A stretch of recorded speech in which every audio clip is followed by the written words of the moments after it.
बिस्मिल्लाहिर्रहमानिर्रहीम यानी शुरू करता हूँ उस खुदा का नाम लेकर जो बड़ा मेहरबान है, निहायत रहम वाला है। परंतु मुसलमान भाइयों को तो पता ही नहीं कि वो बड़ा मेहरबान, निहायत रहम वाला अल्लाह कौन है। उस अल्लाह की जानकारी उस अल्लाह ने आज वर्तमान में धरती पर स्वयं प्रकट होकर संत रूप में, मुर्शिद रूप में, और ये पवित्र आसमानी पुस्तक मुसलमान नहीं समझे ज्ञान कुरान, इस पुस्तक को लिखकर इसमें जानकारी उपलब्ध करवाई है। पुस्तक को देखेंगे आपके सारे भ्रम क्लियर होते चले जाएंगे। इस पुस्तक के ऊपर आज हमारा ये 5वें नंबर का वीडियो है। पहले के 4 वीडियो आप जी को अवश्य देखने चाहिए, क्योंकि उनको देखे बिना आप जी अल्लाह के विषय में पूर्णतया शंका रहित नहीं हो पाओगे। तो शुरू करते हैं वीडियो उसी परमपिता परमेश्वर अल्लाह कबीर के नाम से। बिस्मिल्लाहिर्रहमानिर्रहीम। परमपिता परमेश्वर सारी सृष्टि के रचनहार, कुल मालिक, असंख्य ब्रह्मांडों के स्वामी, जगत गुरु, तीनों लोकों में प्रवेश करके सबका भरण पोषण करने वाले, राजाधिराज, आत्माधार, नाथों के नाथ, देवों के देव महादेव, सर्वेश्वर, महेश्वर, मृत्युंजय, अजरो अमर, आदि अनादि, सनातनी प्रभु, जगत पिता जगदीश्वर, श्री श्री 1008 की उपाधि के वास्तविक अधिकारी, अकाल मूर्त, सौद स्वरूपी राम, वासुदेव, सर्वगतम ब्रह्म, परम पूज्य, प्रथम पूज्य, परम संत, परम पुरुष, परम धनी, परम दयालु, सत्य कबीर, हक्का कबीर, अल्लाहु अकबर, बाखबर अल्लाह ताला, जगत के तारणहार, जगत के मुक्तिदाता, जगत के जगन्नाथ, हारे के सहारे, हिंदुओं के राम, मुसलमानों के अल्लाह, सिखों के वाहिगुरु, ईसाइयों के मसीह, दया के सागर दयानिधि, करुणा के सागर करुणानिधि, स्वयंभू परिभू, संकट मोचन, कष्ट हरण, मंगल करण, दुख भंजन, अविगत कबीर, निर्विकार निर्विषम परमात्मा, अलय अलेख सतगुरु, आदि अनादि सतगुरु, असली मर्यादा पुरुषोत्तम, असली राम, असली कृष्ण, असली घनश्याम, असली मुरारी, राजाओं के राजा, महाराजाओं के महाराजा, शहंशाहों के शहंशाह, सम्राटों के सम्राट, भगवानों के भगवान, अल्लाहों के अल्लाह, प्रभुओं के प्रभु, मसीहाओं के मसीह, सच्चे वाहिगुरु, बाबाओं के बाबा, पीरों के पीर, सेठों के सेठ, जगत सेठ, सावड़सा सेठ, सर्वगुण संपन्न, अनंत कोटि कलाओं के स्वामी, अनंत कोटि ब्रह्मांडों के नायक, योगियों में महायोगी, ध्यानियों में महाध्यानी, सिद्धों में परम सिद्ध, ज्ञानियों में तत्व ज्ञानी, ब्रह्म ज्ञानी, महाज्ञानी, परम ज्ञानी, सर्वश्रेष्ठ ज्ञानी, विज्ञानी, युवा कबीर, समरथ कबीर, असमवात, अमित ओजा, सच्चे रहनुमा, करीम अल्लाह, सुबहान अल्लाह, दुनिया के अंतिम पैगंबर, 8 सितंबर 1951 से गांव धनाना, जिला सोनीपत, हरियाणा, भारतवर्ष की पावन भूमि पे प्रकट रियल कल की भगवान, श्री नारायण साकार हरि, श्री बाबा साहेब नूर अनंत परमात्मा, संत शिरोमणि सतगुरु रामपाल जी परमेश्वर जी के चरण कमल में लाइव वीडियो देख रहे आप और हम सभी भाई बहनों का अनंत कोटि दंडोत प्रणाम। तो भाई और बहनों, वो अल्लाहु अकबर, अल्लाहु कबीर जो वर्तमान समय तक पूरे विश्व के मुसलमान समाज के भाई बहनों के लिए एक अनसुलझी गुत्थी बना हुआ है, जिसे मुसलमान भाइयों ने निराकार कहकर छोड़ दिया कि वो साकार नहीं है, वो आकार में नहीं आता, वो मनुष्य रूप में नहीं आता, अल्लाह कभी पृथ्वी पे नहीं आता, अल्लाह तो बेचून है, 7वें आसमान पे रहता है, तख्त पे विराजमान है। आज वो अल्लाह, जिस अल्लाह के विषय में उल्टा ज्ञान हजरत मोहम्मद जी को कुरान शरीफ की आयतें नाजिल करते समय डुप्लीकेट अल्लाह शैतान ने दी, आज उस उल्टे ज्ञान को सीधा करने के लिए और अपनी वास्तविक पहचान करवाने के लिए कि अल्लाह कौन है, अल्लाह कैसा है, अल्लाह कैसे मिलता है, अल्लाह कैसे रहता है, आज वो अल्लाहु कबीर, अल्लाहु अकबर, वो खुदा स्वयं धरती पर सतगुरु रामपाल जी के रूप में, मुर्शिद रूप में प्रकट है, विद्यमान है। और मुसलमान धर्म की पुस्तकों से ही तौरात, जबूर, इंजिल, हदीसें, कुरान शरीफ, कुरान मजीद, इन सभी पवित्र पुस्तकों से ही खोल खोल के दिखा रहा है, बता रहा है। आपने पिछले वीडियो में भली भांति ये प्रमाण देख लिए होंगे। आज हम आगे बढ़ेंगे। परमेश्वर हमें सभी धर्मों की पुस्तकों से दिखा रहे हैं कि परमात्मा साकार है, धरती पर आता है, उसी ने सृष्टि को रचा है, और ये शैतान, ये काल यहाँ पर डुप्लीकेट अल्लाह बन के बैठ गया, जिसको आज पूरा मुसलमान समाज अपना अल्लाह मान के पूज रहा है। तो पवित्र बाइबल में भी गुरुदेव भगवान ने हमें दिखाया कि परमात्मा कैसा है, कहाँ रहता है, और उसने किसी भी व्यक्ति को, किसी भी इंसान को, उसने किसी का भी मांस खाने का आदेश नहीं दिया। उसने 6 दिन में आसमान और धरती के दरमियान जो भी कुछ था उसको रचा बनाया और 7वें दिन शाही तख्त पे जा विराजा। उस परमेश्वर अल्लाह कबीर ने हमें क्या कुछ आदेश दिया उन 6 दिनों के अंदर खाने पीने के लिए, आज पवित्र बाइबल से गुरुदेव भगवान प्रमाणित करने जा रहे हैं। तो भाइयों और बहनों, ये पवित्र पुस्तक है, मुसलमान नहीं समझे ज्ञान कुरान, परमेश्वर रामपाल जी के द्वारा लिखित है। और आज इसमें हम आगे बढ़ेंगे पेज नंबर 15 से। सदग्रंथों में बाइबल का नाम भी है। बाइबल ये 3 पुस्तकों का संग्रह है। बाइबल 3 पुस्तकों का संग्रह है, तौरात का, जबूर का, इंजिल का। तौरात जो हजरत मूसा जी के ऊपर उतारी गई थी, जबूर हजरत दाऊद के ऊपर उतारी गई थी, और इंजल ये ईसा जी के ऊपर उतारी गई थी। इन्हीं तीनों पुस्तकों का मिला जुला ज्ञान बाइबल के अंदर है। सदग्रंथों में बाइबल का नाम भी है। बाइबल ये 3 पुस्तकों का संग्रह है। नंबर 1 तौरात, नंबर 2 जबूर, नंबर 3 इंजिल। बाइबल में सबसे पहले सृष्टि की उत्पत्ति की जानकारी है, यानी बाइबल की शुरुआत में ही अध्याय नंबर 1 में सृष्टि उत्पत्ति की जानकारी है, क्रिएशन ऑफ द नेचर। वह तौरात पुस्तक वाली है जिसमें लिखा है कि परमात्मा ने सर्वप्रथम सृष्टि की रचना की। पृथ्वी, सूर्य, आकाश, पशु पक्षी, मनुष्य, नर नारी आदि की रचना परमात्मा ने 6 दिन में की तथा 7वें दिन तख्त पर जा विराजा, यानी सिंहासन पे जाके बैठ गया। अब निराकार क्या बैठेगा कुर्सी पे, सिंहासन पे? जो निराकार है, दिखाई नहीं देता, फिर उसको किसने देखा सिंहासन पर बैठते हुए? तो जो साकार होगा, मनुष्य जैसा होगा, वही तो सिंहासन पे बैठेगा। तो परमात्मा साकार है। सृष्टि रचना अध्याय 1 के श्लोक 26, 27, 28 में यह भी स्पष्ट किया है कि परमात्मा ने मानव को अपने स्वरूप जैसा उत्पन्न किया। इससे सिद्ध हुआ कि परमात्मा भी मनुष्य जैसा नर आकार, नराकार यानी नर आकार, एक होता है निराकार। निराकार का मतलब होता है अदृश्य, जो दिखाई ना दे। एक होता है नराकार यानी नर जैसे आकार का, इंसान जैसे आकार का। तो वो परमात्मा अल्लाह कबीर वो निराकार नहीं, वो नराकार है। नराकार, नर आकार जैसा, इंसान जैसा। आपको थोड़ा सा दिखा देते हैं बाइबल से भाई और बहनों, ताकि आपको विश्वास हो। उसके बाद फिर हम आगे बढ़ेंगे, क्योंकि विश्वास कराना बहुत जरूरी है। विश्वास के बिना बात बनेगी नहीं। तो ये पवित्र बाइबल है, आपकी आंखों के सामने है। मैंने अपने घर से नहीं बनाई है, पूरी दुनिया इसी बाइबल को पढ़ती है। पवित्र बाइबल अर्थात पुराना और नया धर्म नियम, ये सब कुछ लिखा हुआ है। The Bible society of India, ये सब कुछ है, आप देख सकते हैं। और बाइबल के अंदर जब हम जाएंगे, शुरुआत में ही बाइबल में, बिल्कुल शुरुआत में सब कुछ क्लियर है। ये देखिए, उत्पत्ति अध्याय, ये बाइबल का उत्पत्ति अध्याय 1, और इसका ये 26, 27 और 28 नंबर इसका ये श्लोक है। 26 में क्या लिखा है? फिर परमेश्वर ने कहा, यानी अल्लाह ने कहा, परमात्मा ने कहा, हम मनुष्य को अपने स्वरूप के अनुसार अपनी समानता में बनाएं। अब बताओ, पूरा ईसाई समाज, पूरा मुस्लिम समाज आंखें बंद करके बैठा हुआ है, और ये सदग्रंथ चीख चीख के कह रहे हैं, चीख चीख के, कि अल्लाह कबीर साकार है, मनुष्य के जैसा है। और उस अल्लाह कबीर ने, उस परमेश्वर ने, परम ईश्वर ने, परमेश्वर का मतलब होता है परम ईश्वर, सबसे बड़ा भगवान, उसने मनुष्यों को अपने जैसा, अपनी समानता में बनाया। साफ साफ कह रहा है परमेश्वर कि हम मनुष्य को अपने समानता में, अपने स्वरूप में बनाएं, यानी मैं इंसान को मेरे जैसा बनाऊंगा। तो बताओ फिर भगवान कैसा हुआ, अल्लाह कबीर कैसा हुआ, वो निराकार कैसे हुआ?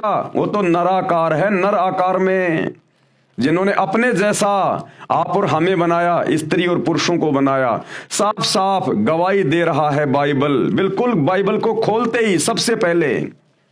फिर परमेश्वर ने कहा, हम मनुष्य को अपने स्वरूप में, अपने स्वरूप के अनुसार अपनी समानता में बनाएं। और वे समुद्र की मछलियों और आकाश के पक्षियों और घरेलू पशुओं और सारी पृथ्वी पर और सब रेंगने वाले जंतुओं पर जो पृथ्वी पर रेंगते हैं अधिकार रखे। ये बातें बोल के परमेश्वर ने, अल्लाह कबीर ने जानवरों को, पशु पक्षियों को काटने का, खाने का आदेश नहीं दिया। पशु पक्षियों पर, जमीन पर रेंगने वाले जीव जंतुओं पर मनुष्य अधिकार रखेगा। इसका मतलब क्या है? मारना काटना नहीं है, उनको खाना नहीं है, क्योंकि परमेश्वर ने हम मनुष्यों को अपने जैसा बनाया है। इसलिए हमारे अंदर बुद्धि अन्य जानवरों से, पशुओं से, पक्षियों से भिन्न है, सर्वश्रेष्ठ है, अलग है। परमेश्वर ने हमें अन्य पशु पक्षियों की तुलना में बुद्धिमान बनाया। तो परमेश्वर ने कहा कि मनुष्य उनके ऊपर अधिकार रखेगा। अधिकार रखने का मतलब है उनको अपने काम में लेगा। गाय को अपने काम में लेगा, भैंस को अपने काम में लेगा, उसके ऊपर अधिकार रखेगा। वो गाय भैंस उसको दूध देगी, उस दूध से बढ़िया बढ़िया मिष्ठान बनेंगे, दही बनेगा, छाछ बनेगा, घी बनेगा, मिठाइयाँ बनेंगी। गाय और भैंस से जो बच्चे पैदा होंगे वो खेतों में काम आएंगे, हल जोतने में काम आएंगे। गाय का गोबर खेत में खाद के रूप में काम आएगा। इसलिए परमेश्वर ने कहा कि सभी जंतुओं के ऊपर मनुष्य अपना अधिकार रखेगा। ऊंट को अपने अधिकार में रखेगा, खेत में हल जोतने के काम आएगा। परमेश्वर ने किसी को मार कर, काट कर खाने का आदेश नहीं दिया, उनके ऊपर अधिकार रखने का आदेश दिया कि आप उनकी सेवा करना, आप उनको चारा डालना, टाइम पे उनको पानी पिलाना, उनको खाना खिलाना, और फिर उनसे काम लेना। वो तुम्हें दूध देंगे, दही देंगे, हल जोतने के लिए तुम्हारे को वो बछड़ा देंगे, बैल देंगे। ये कहा था परमेश्वर ने। अधिकार रखने का मतलब ये है, उनको मार कर खाने का नहीं। क्या कह रहे हैं, ध्यान से पढ़ो। और वे समुद्र की मछलियों और आकाश के पक्षियों और घरेलू पशुओं और सारी पृथ्वी पर और सब रेंगने वाले जंतुओं पर जो पृथ्वी पर रेंगते हैं अधिकार रखे। 27 में क्या कहा?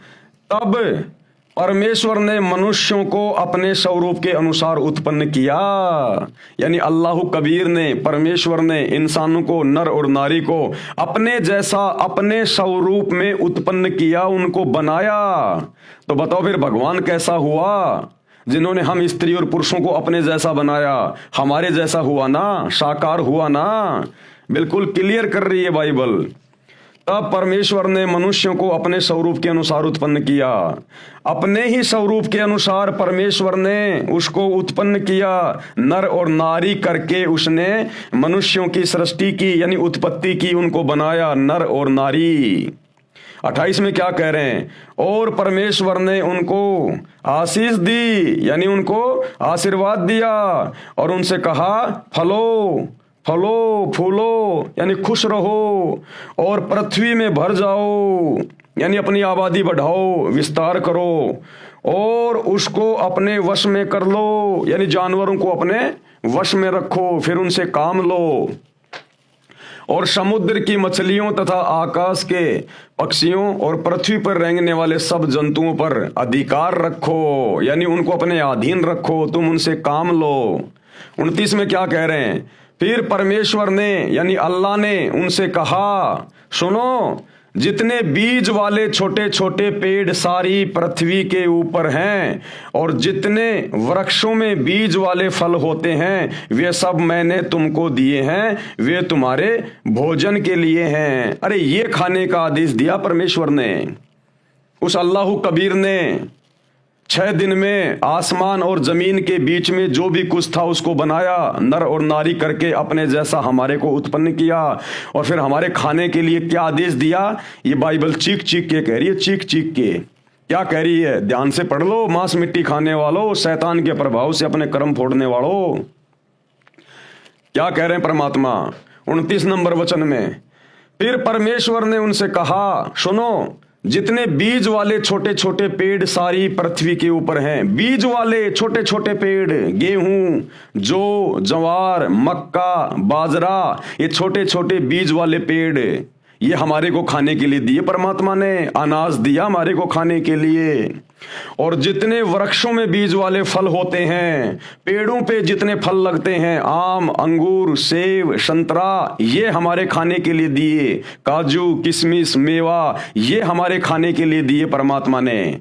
या जानवर काट के खाने की बात नहीं लिखी गई, ये सारी बातें लिखी गई इसमें परमेश्वर ने हमें खाने का क्या आदेश दिया। और जितने वृक्षों में बीज वाले फल होते हैं वे सब मैंने तुमको दिए हैं, वे तुम्हारे भोजन के लिए हैं।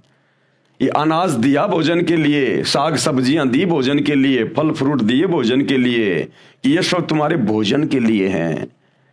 तो ये मांस खाने वाले, जीव हत्या करने वाले, ये गंदगी खाने वाले उस परमेश्वर के आदेश की अवहेलना कर रहे हैं।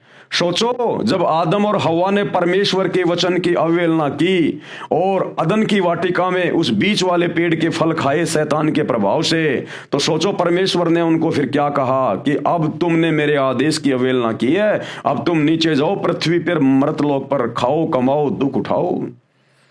और आज क्या कर रहे हो आप? परमेश्वर ने खाने के लिए हमें आदेश क्या दिया, और उसी शैतान के प्रभाव में आके फिर से आप लोग यही खा रहे हो, मांस मिट्टी, परमेश्वर की आत्माओं को काट काट के खा रहे हो। अरे उस आदम ने तो अदन की वाटिका में फल तोड़ के खाया था उस पेड़ का, उसके प्रतिफल में परमात्मा कितना नाराज हुआ, अल्लाह कबीर परमेश्वर। और यहां उसी शैतान के प्रभाव से, जिसे मुसलमान अपना डुप्लीकेट अल्लाह कहते हैं, ईसाई अपना मसीहा कहते हैं, ये शैतान है, काल। ये परमेश्वर के आदेश की अवहेलना करवाता है, हमें दोषी बनवाता है। तो आदम जी ने तो केवल वो फल खाया था, उसमें भी परमेश्वर के आदेश की अवहेलना हो गई, क्योंकि परमात्मा ने मना किया था तो इस वाटिका में जितने भी पेड़ हैं सबके फल खा सकता है, लेकिन वो जो पेड़ है उसके फल नहीं खाएगा। और आदम ने जब वो फल खा लिया, किसी बकरे को नहीं खाया, मुर्गे को नहीं खाया, फल खाया था, उसके प्रतिफल में भी परमात्मा नाराज हुआ, अल्लाह कबीर, और इस मृत लोक में भेज दिया आजीवन दुख उठाने के लिए। और तुम आज यहां उसी शैतान के प्रभाव में आके उस परमेश्वर की रूह को खा रहे हो, आत्माओं को खा रहे हो, मांस को खा रहा है। कितने बड़े दोषी बन रहे हो। इसीलिए तो मुसलमान धर्म में कोई संत पैदा नहीं होता।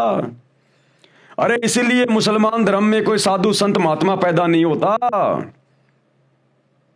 क्योंकि नेक आत्माओं के घरों में नेक आत्माएं उत्पन्न होती हैं। लेकिन मुसलमान धर्म में, ईसाई धर्म में कोई नेक आत्मा रही नहीं। सबने मांस खा खा के साग सब्जी की तरह अपने कर्म बिगाड़ लिए। तो साधु संत भी पैदा होना भूल गए मुसलमान धर्म में, ईसाई धर्म में। हिंदू धर्म में थोड़ी बहुत नेक आत्मा है, इसलिए साधु संत महात्मा हिंदू धर्म में, हिंदू धर्मों में जन्म ले रहे हैं।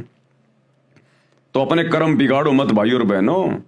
आप जिन पवित्र पुस्तकों को बिल्कुल क्लियर मानते हो, एथेंटिक मानते हो, प्रमाणित मानते हो, ये मुसलमान धर्म के लोग, ईसाई धर्म के लोग बाइबल को हाथ में ले लेके दुनिया को ये प्रवचन देते हैं, परमेश्वर का ये वचन है, परमेश्वर का वो वचन है, और खुद परमेश्वर के एक भी वचन पे नहीं चल रहे।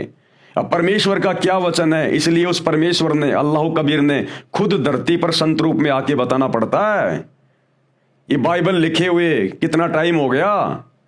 इस बाइबल को खोलते ही सबसे पहले यही लिखा है कि परमात्मा, परमेश्वर साकार है, मनुष्य के जैसा है। और आज पूरा ईसाई समाज, मुसलमान समाज परमात्मा को बेचून कह के, फॉर्मलेस कह के, निराकार कह के उससे मुंह फेरे बैठा है। तो क्या खाक वचन पढ़े तुम लोगों ने बाइबल के, कुरान के, कुरान मजीद के, कुरान शरीफ के? क्योंकि वही तो ज्ञान है, उसी शैतान का उतारा हुआ ज्ञान, उसी काल का दिया हुआ ज्ञान है। तुम तो इसको भी ढंग से नहीं समझ पाए। ये ज्ञान भी उस परमेश्वर ने, अल्लाह कबीर ने आज धरती पर आकर बताना पड़ा, और उन्हीं के आदेश से हम आप लोगों को समझा रहे हैं, दिखा रहे हैं कि अब भी आप लोगों की आंखें फूटी पड़ी है भाई और बहनों। तो परमेश्वर ने फल फ्रूट खाने का आदेश दिया।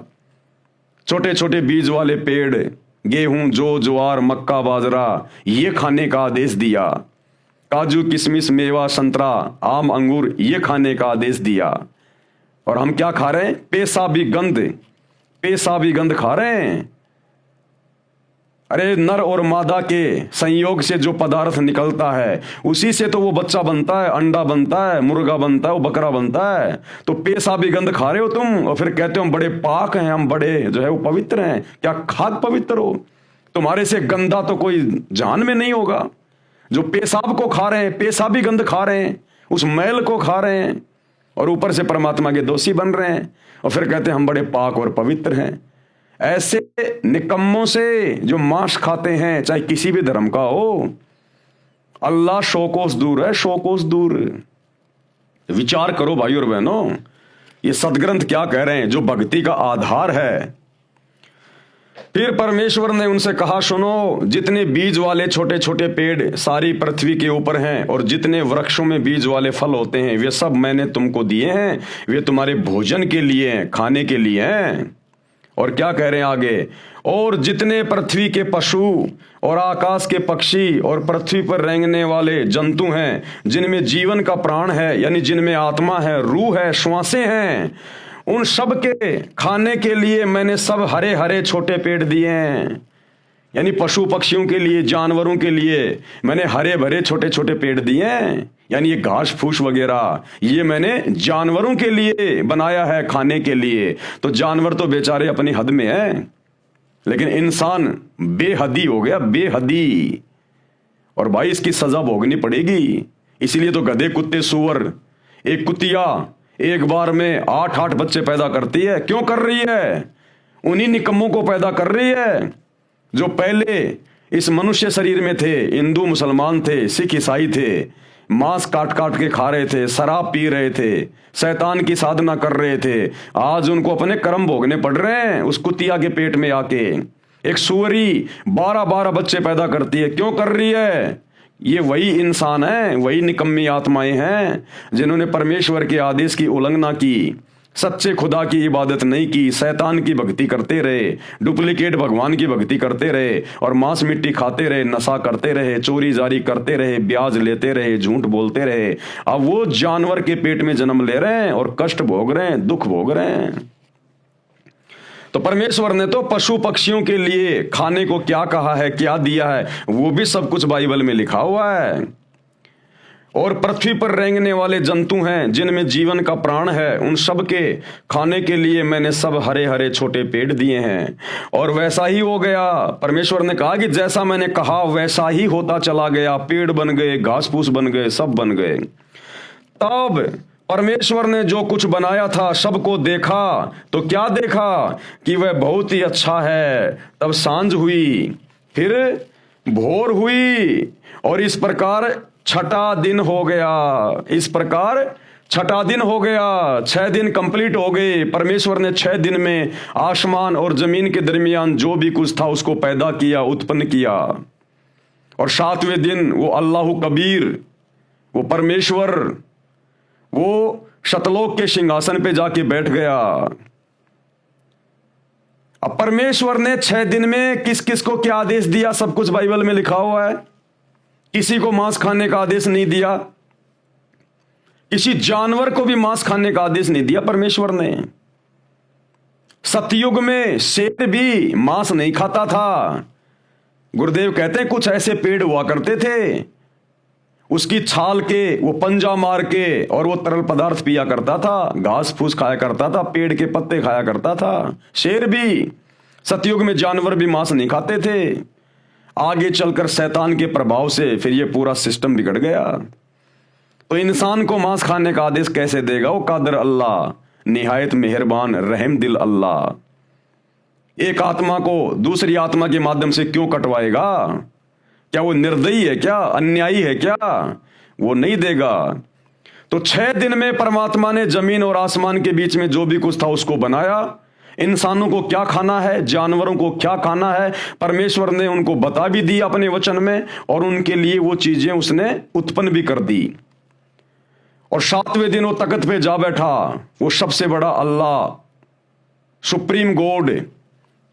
अब भाइयों और बहनों, उसके बाद उस परमेश्वर के आदेश देकर शतलोक में सिंहासन पर जाकर बैठने के बाद इस शैतान ने फिर अपने फरिश्ते भेजकर, शैतान ने मुल्ला मौलवियों में कुप्रेरणा करके, भूत की तरह प्रवेश करके, अपने फरिश्तों के माध्यम से फिर इसने जो आदेश दिए हैं, और आगे उन धर्म के लोगों ने फिर मांस खाना जो शुरू किया है, इसमें परमेश्वर का कोई हाथ नहीं है।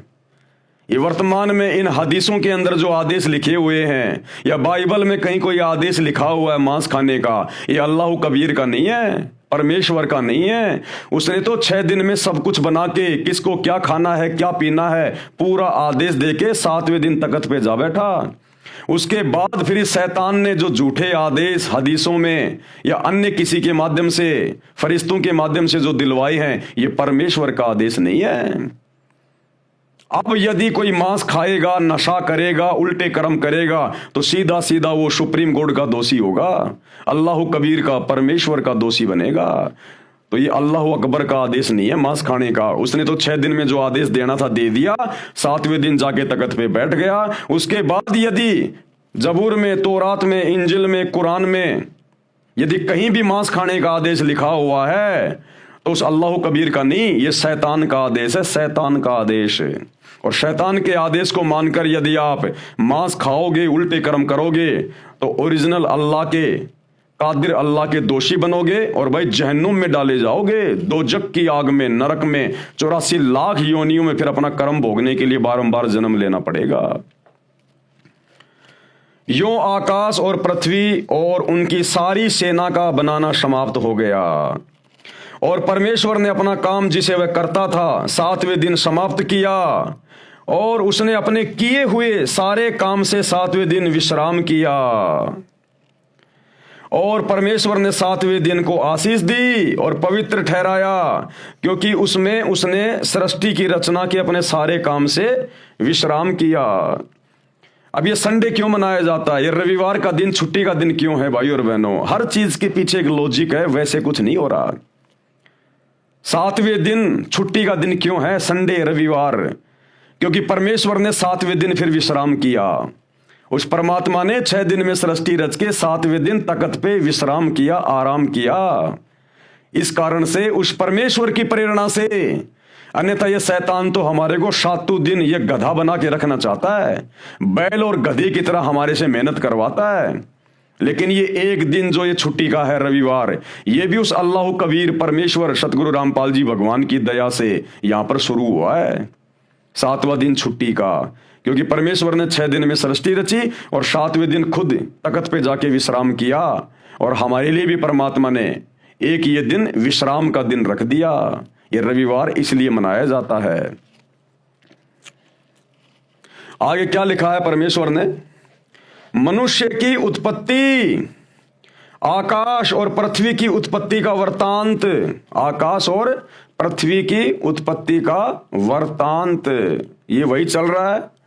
उत्पत्ति 1 यह है कि जब वे उत्पन्न हुए, अर्थात जिस दिन यहोवा परमेश्वर ने, यानी समर्थ परमात्मा ने, अल्लाह कबीर ने पृथ्वी और आकाश को बनाया, तब मैदान का कोई पौधा भूमि पर न था और न मैदान का कोई छोटा पेड़ उगा था, क्योंकि यह यहोवा परमेश्वर ने पृथ्वी पर जल नहीं बरसाया था और भूमि पर खेती करने के लिए मनुष्य भी नहीं था, तो भी कोहरा पृथ्वी से उठता था। यानी परमात्मा ने 6 दिन में जो भी कुछ बनाया, उस समय पृथ्वी पर कोई इंसान नहीं था। परमात्मा ने बाबा आदम की उत्पत्ति की थी और उसकी हवा की उत्पत्ति की थी। उस समय ये दोनों स्वर्ग में थे, वहां पे ये दोनों अदन की वाटिका में रह रहे थे, और पीछे परमात्मा ने पूरी नीचे इस पृथ्वी की पूरी रचना की, सब कुछ यहां पर परमात्मा ने बनाया। और उसके बाद की जो रचना है, ये मनुष्य बनाने की जो रचना है, उसके बाद की, ये फिर इस शैतान ने शुरू की अपने भोजन के लिए, अपने खाने के लिए। तो जिस समय इस पृथ्वी पर ना कोई जीव था, ना कोई इंसान था, परमात्मा ने बाबा आदम को, उसकी पत्नी हवा को बनाकर अपने जैसा और जन्नत में बैठा दिया था, स्वर्ग में बैठा दिया था, अदन की वाटिका में, और नीचे पूरी सृष्टि की रचना की, और सब कुछ आदेश देकर परमात्मा 7वें दिन सतलोक के सिंहासन पे जाके बैठ गए। उसके बाद फिर इस शैतान ने अपने भोजन के लिए आगे नर और नारियों की उत्पत्ति की। नर और नारी उत्पन्न होते गए, पृथ्वी लोक पर आते गए, और फिर परमात्मा का वचन तोड़कर मांस मिट्टी खाते गए, शराब पीते गए, उल्टे काम करते गए, और फिर उन कर्मों को भोगने के लिए शैतान ने फिर उनको अन्य योनियों में डालने के लिए गधा, कुत्ता, शुअर बनाना भी शुरू कर दिया। इस प्रकार से इस पृथ्वी के जीवों की धीरे धीरे फिर उत्पत्ति होने लगी। और भूमि पर खेती करने के लिए मनुष्य भी नहीं था, तो भी कोहरा पृथ्वी से उठता था, जिससे सारी भूमि सिज जाती थी। तब यहोवा परमेश्वर ने आदम को भूमि की मिट्टी से रचा और उसके नथनों में जीवन का श्वास फूंक दिया, और आदम जीवित प्राणी बन गया। इस प्रकार से परमेश्वर ने फिर आगे की सृष्टि उत्पन्न की, और सब कुछ अपना वचन देकर, अपने आदेश देकर इस शैतान को, इस काल को, हिंदू जिसे अपने वेद कह देते हैं, मुसलमान भाई उसको अपनी बाइबल कह देते हैं, इंजिल कह देते हैं, हिंदू जिसे अपने वेद कह देते हैं, यानी वेदों में परमात्मा का संविधान है, मैन्युअल है सृष्टि का, किसने कैसे रहना है, क्या खाना है, क्या पीना है। मुसलमान भाई उनको तौरात, जबूर, इंजिल और ये कुरान शरीफ, कुरान मजिद के नाम से जानते हैं। ईसाई भाई उसे बाइबल के नाम से जानते हैं। ये परमात्मा का विधान है, संविधान है उस परमात्मा का। तो भाई और बहनों, ये छोटी सी जानकारी थी जो आप सभी को देनी थी, ताकि आपको विश्वास हो कि परमात्मा नराकार है, यानी परमात्मा भी नराकार, मनुष्य जैसा नराकार साकार है, यानी नर आकार में साकार है। मनुष्यों के खाने के लिए परमेश्वर का आदेश अभी आपको दिखा दिया गया है बाइबल से। उत्पत्ति अध्याय में बाइबल में लिखा है कि श्लोक नंबर 27-28 में, मनुष्यों के खाने के लिए बीजदार पौधे यानी गेहूं, चने, बाजरा आदि आदि तथा फलदार वृक्ष दिए हैं, ये तुम्हारा भोजन है। पशु पक्षियों के खाने के लिए घास, पत्तेदार झाड़ियां दी हैं। इसके पश्चात परमात्मा तो अपने निज धाम सतलोक में तख्त पर जा बैठा। यानी 6 दिन में जो भी कुछ परमात्मा ने बनाना था, जो भी आदेश देना था, सब कुछ देके 7वें दिन उसने सिंहासन पे जाके विश्राम किया सतलोक में। बाइबल में आगे जो ज्ञान है वह काल भगवान का तथा इसके देवताओं यानी फरिश्तों का दिया हुआ है। अब परमात्मा के सतलोक में जाने के बाद, सिंहासन पर बैठने के बाद, फिर आगे जो भी कोई आदेश दिया गया है, उल्टा सीधा मांस खाने का, शराब पीने का, जीव हत्या करने का, ये सब आदेश फिर इस काल का, इस शैतान का है, शैतान के द्वारा भेजे गए फरिश्तों का है। जैसे हजरत मोहम्मद को जिब्राइल नाम के फरिश्ते ने डरा धमका के उसका गला दबा दबा के और कुरान शरीफ की आयतें नाजिल की, फिर आगे का ज्ञान इस शैतान का दिया हुआ है, इस काल का दिया हुआ है। तो शैतान के ज्ञान को हमने नहीं मानना। परमेश्वर ने 6 दिन में हमें जो आदेश दिए खाने पीने के लिए, हमने उसी प्रकार से रहना चाहिए, जीवन जीना चाहिए, अन्यथा हम परमेश्वर के दोषी बन रहे हैं। इसके पश्चात परमात्मा तो अपने निज धाम सतलोक में तख्त पर जा बैठा। बाइबल में आगे जो ज्ञान है वह काल भगवान का यानी शैतान का तथा इसके देवताओं यानी फरिश्तों का दिया हुआ है। यदि बाइबल ग्रंथ में आगे चलकर मांस खाने के लिए लिखा है तो वह पूर्ण परमात्मा का आदेश नहीं है, अल्लाह कबीर का आदेश नहीं है, वह किसी अधूरे प्रभु का है। अब ये अधूरा प्रभु कौन है आपको पता चली गया, डुप्लीकेट अल्लाह। अधूरा प्रभु यानी डुप्लीकेट अल्लाह, ये शैतान है, ये काल है, ये फिर जीवों को भ्रमित करता है उनके कर्म फुड़वाने के लिए। पूर्ण परमात्मा यानी कंप्लीट गॉड, उनके आदेश की अवहेलना हो जाने से पाप का भागी बनता है। कौन? इंसान। कुरान शरीफ यानी मजीद, बाइबल के पश्चात सदग्रंथों में कुरान शरीफ का नाम श्रद्धा से लिया जाता है, क्योंकि जब हजरत ईसा के ऊपर इंजिल उतारी गई उसके बाद हजरत मोहम्मद पर कुरान शरीफ यानी कुरान मजीद उतारी गई थी, तो इंजिल के बाद में फिर कुरान शरीफ यानी कुरान मजीद का नंबर आता है। कुरान शरीफ यानी कुरान मजीद बाइबल के पश्चात सदग्रंथों में कुरान शरीफ का नाम श्रद्धा से लिया जाता है। कुरान का ज्ञानदाता भी वही है। कौन? शैतान, जिसने बाइबल का ज्ञान दिया, जिसने ईसा मसीह को बाइबल का ज्ञान दिया, इंजिल का ज्ञान दिया, उसी शैतान ने, उसी काल ने क्योंकि देखो भाई और बहनों, अल्लाह कबीर ने तो 6 दिन में जो भी कुछ बताना था, आदेश देना था, उसके बाद वो तो सतलोक में जाके सिंहासन पे बैठ गया। उसके बाद में ये जितनी भी आसमानी पुस्तकें उतारी गई हैं पैगंबरों पे, अवतारों पे, तौरात, जबूर, इंजिल, कुरान शरीफ, कुरान मजीद, ये वेदों का ज्ञान, ये गीता का ज्ञान, ये पुराण, ये सब कुछ फिर काल ने दिलवाया, काल ने, शैतान ने, आधा अधूरा ज्ञान। कुरान का ज्ञान दाता भी वही है जिसने बाइबल का ज्ञान दिया, यानी शैतान ने, तथा चारों वेदों और श्रीमद् भगवत गीता का ज्ञान दिया इसी शैतान ने। इसलिए अपने उन पहलुओं को बाइबल में तथा कुरान में नहीं दोहराया जिन पहलुओं का ज्ञान चारों वेदों तथा श्रीमद् भगवत गीता में दिया। क्योंकि सबसे पहले इस ब्रह्म ने, इस काल ने, इस शैतान ने अपने बड़े बेटे ब्रह्मा को, मुसलमान धर्म में जिसको आदम कहा जाता है, इस ब्रह्मा को चारों वेद दे दिए समुद्र मंथन के दौरान। तो चारों वेदों में इसने बहुत कुछ ज्ञान दे दिया, बहुत कुछ इसने बता दिया। फिर बाद में इसने मुसलमान धर्म में पैगंबरों के ऊपर तौरात, जबूर, इंजिल, कुरान मजीद ये नाजिल की।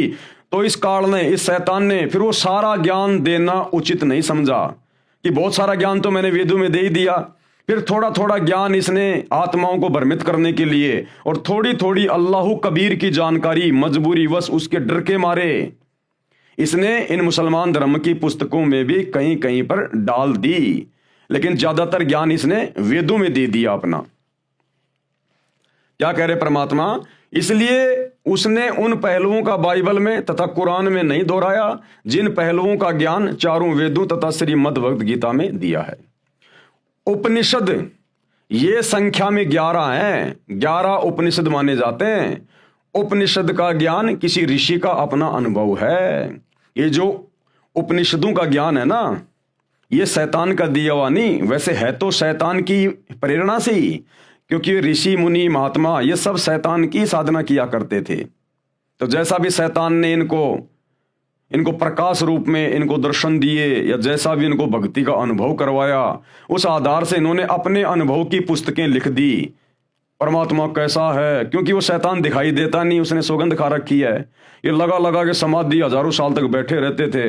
अंत में सहस्रार कमल में, जहां पर ये काल ज्योति निरंजन रहता है, शैतान रहता है, वहां पर इनकी समाधि चली जाती है। वहां इनको ज्योतियां ज्योतियां दिखाई देती है, प्रकाश ही प्रकाश दिखाई देता है। अंत में ये मान लेते हैं कि अल्लाह तो निराकार है, वो तो प्रकाश रूप है, और फिर अपना अनुभव पुस्तकों में लिख देते हैं।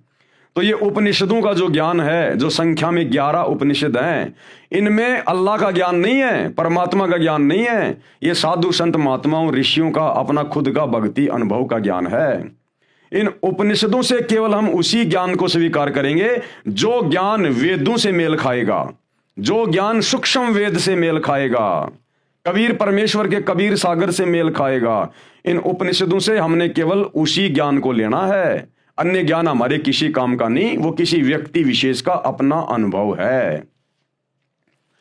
उपनिषद ये संख्या में 11 माने जाते हैं। उपनिषद का ज्ञान किसी ऋषि का अपना अनुभव है। यदि वह अनुभव वेदों व गीता से नहीं मिलता तो वह व्यर्थ है, बेकार है, उसको ग्रहण नहीं करना चाहिए। इसलिए उपनिषदों को छोड़कर वेदों व गीता के ज्ञान को ग्रहण करना चाहिए, क्योंकि उपनिषदों का अधिकतर ज्ञान वेदों व गीता के ज्ञान के विपरीत है। इसी प्रकार बाइबल तथा कुरान के ज्ञान को समझें कि जो ज्ञान वेदों तथा गीता से मेल नहीं करता उनको ग्रहण नहीं करना चाहिए। यानी मुसलमान धर्म की चारों पुस्तकें, यदि उनका ज्ञान चारों वेदों और गीता से मेल नहीं खाता है तो वो ज्ञान किसी काम का नहीं है, वो शैतान का जबरदस्ती फालतू का ठोका हुआ ज्ञान है।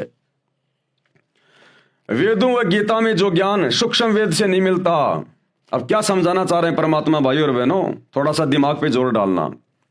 परमात्मा कहना चाह रहे हैं कि जो ज्ञान वेदों से मेल नहीं खाता, जो ज्ञान वेदों से मेल नहीं खाता, वो ज्ञान हमने बिल्कुल भी स्वीकार नहीं करना है। वो चाहे मुसलमान धर्म की चारों पुस्तकों का ज्ञान हो, चाहे 11 उपनिषदों का ज्ञान हो, चाहे 18 पुराणों का ज्ञान हो। जो ज्ञान वेदों से मेल नहीं खाता वो ज्ञान हमने स्वीकार नहीं करना। और जो ज्ञान वेदों का जो ज्ञान सूक्ष्म वेद से मेल नहीं खाता, सूक्ष्म वेद यानी कबीर परमात्मा का ज्ञान, कबीर अल्लाह कबीर की वाणियां, कबीर सागर, आदरणीय गरीबदास जी का सदग्रंथ साहिब, जो ज्ञान कबीर सागर से मेल नहीं खाता। कौन सा? वेदों वाला जो ज्ञान और गीता वाला जो ज्ञान सूक्ष्म वेद से मेल नहीं खाता, कबीर सागर से, कबीर परमात्मा की वाणियों से, उनके ज्ञान से मेल नहीं खाता।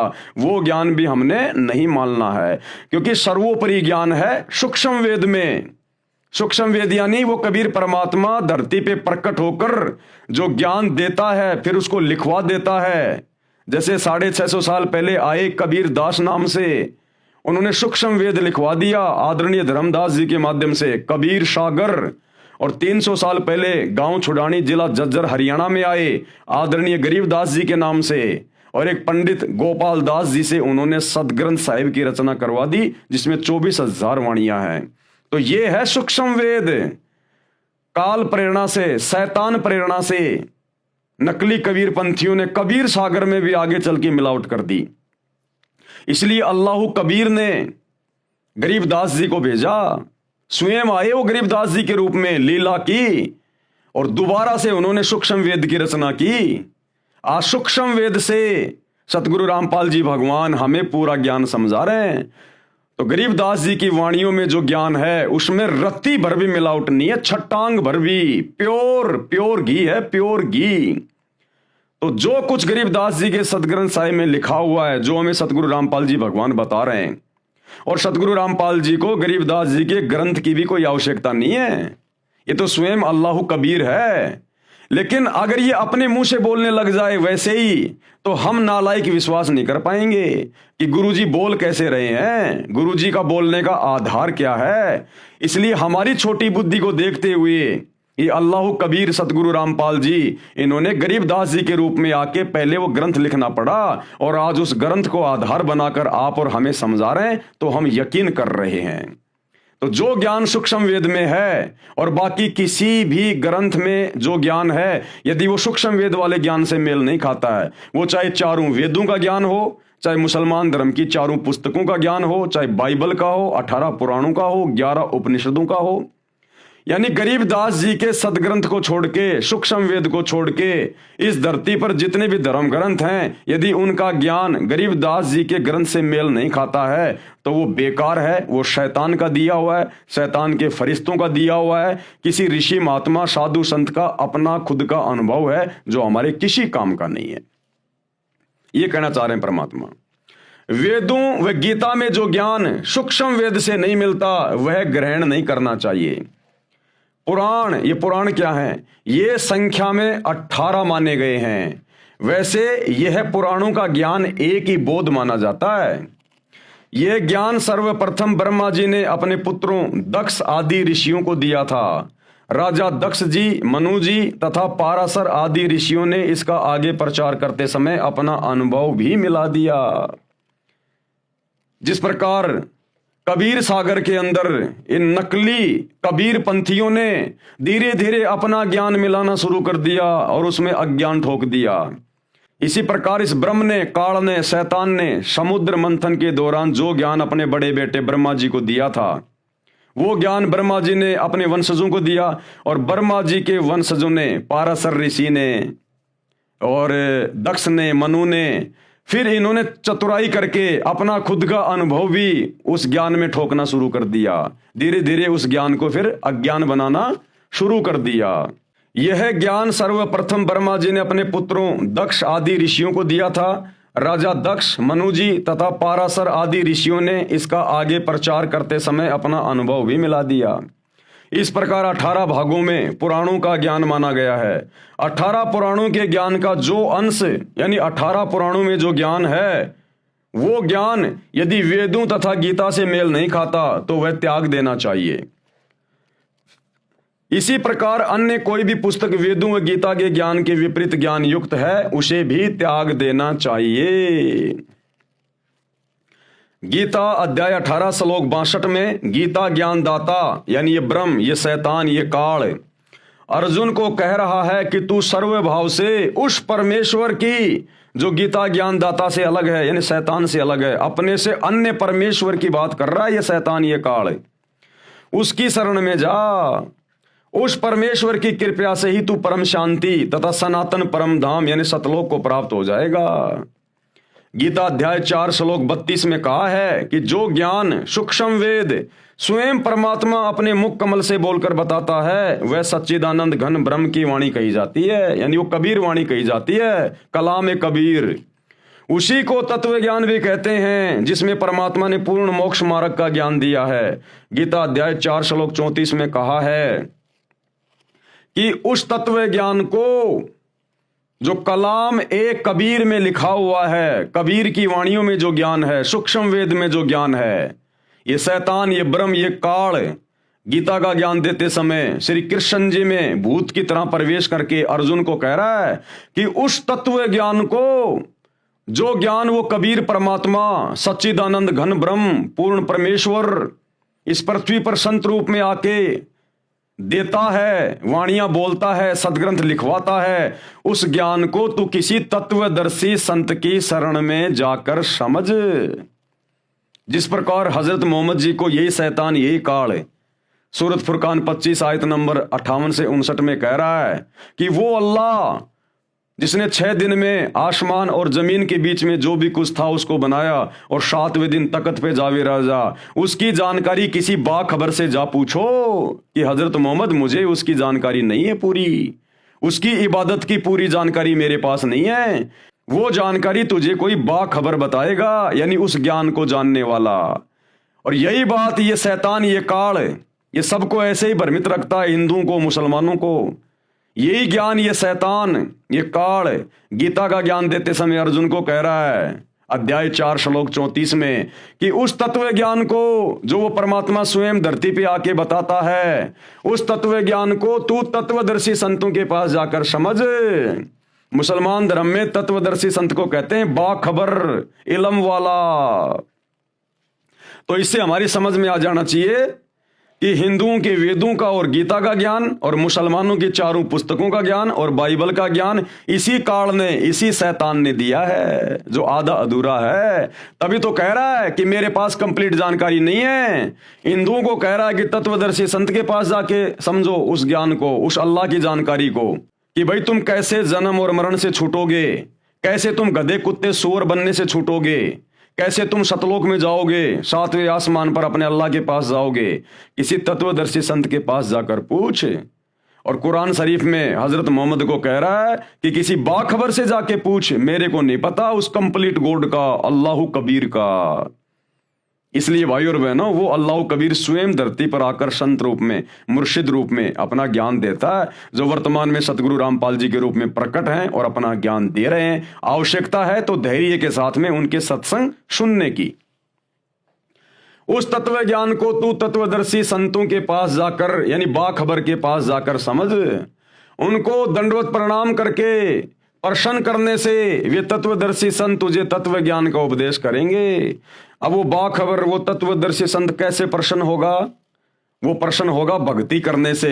जब उनसे उपदेश ले लेंगे, नाम दीक्षा ले लेंगे और उनके वचन में रहकर, उनकी मर्यादा में रहकर भक्ति करेंगे। ये मांस मिट्टी खाना छोड़ देंगे, रूह को मार के काट के खाना छोड़ देंगे, नशा करना छोड़ देंगे, झूठ बोलना, चोरी करना, ब्याज लेना, किसी की आत्मा को दुखाना, ये सारे कुकर्म जो शैतान ने, काल ने लगा रखे हैं, इन सब से पीछे हटके जब हम उस सतगुरु की, मुर्शिद की भक्ति करेंगे, तब वो प्रश्न होगा और हमें फिर आगे का रास्ता बताएगा, मुक्ति का, मोक्ष का।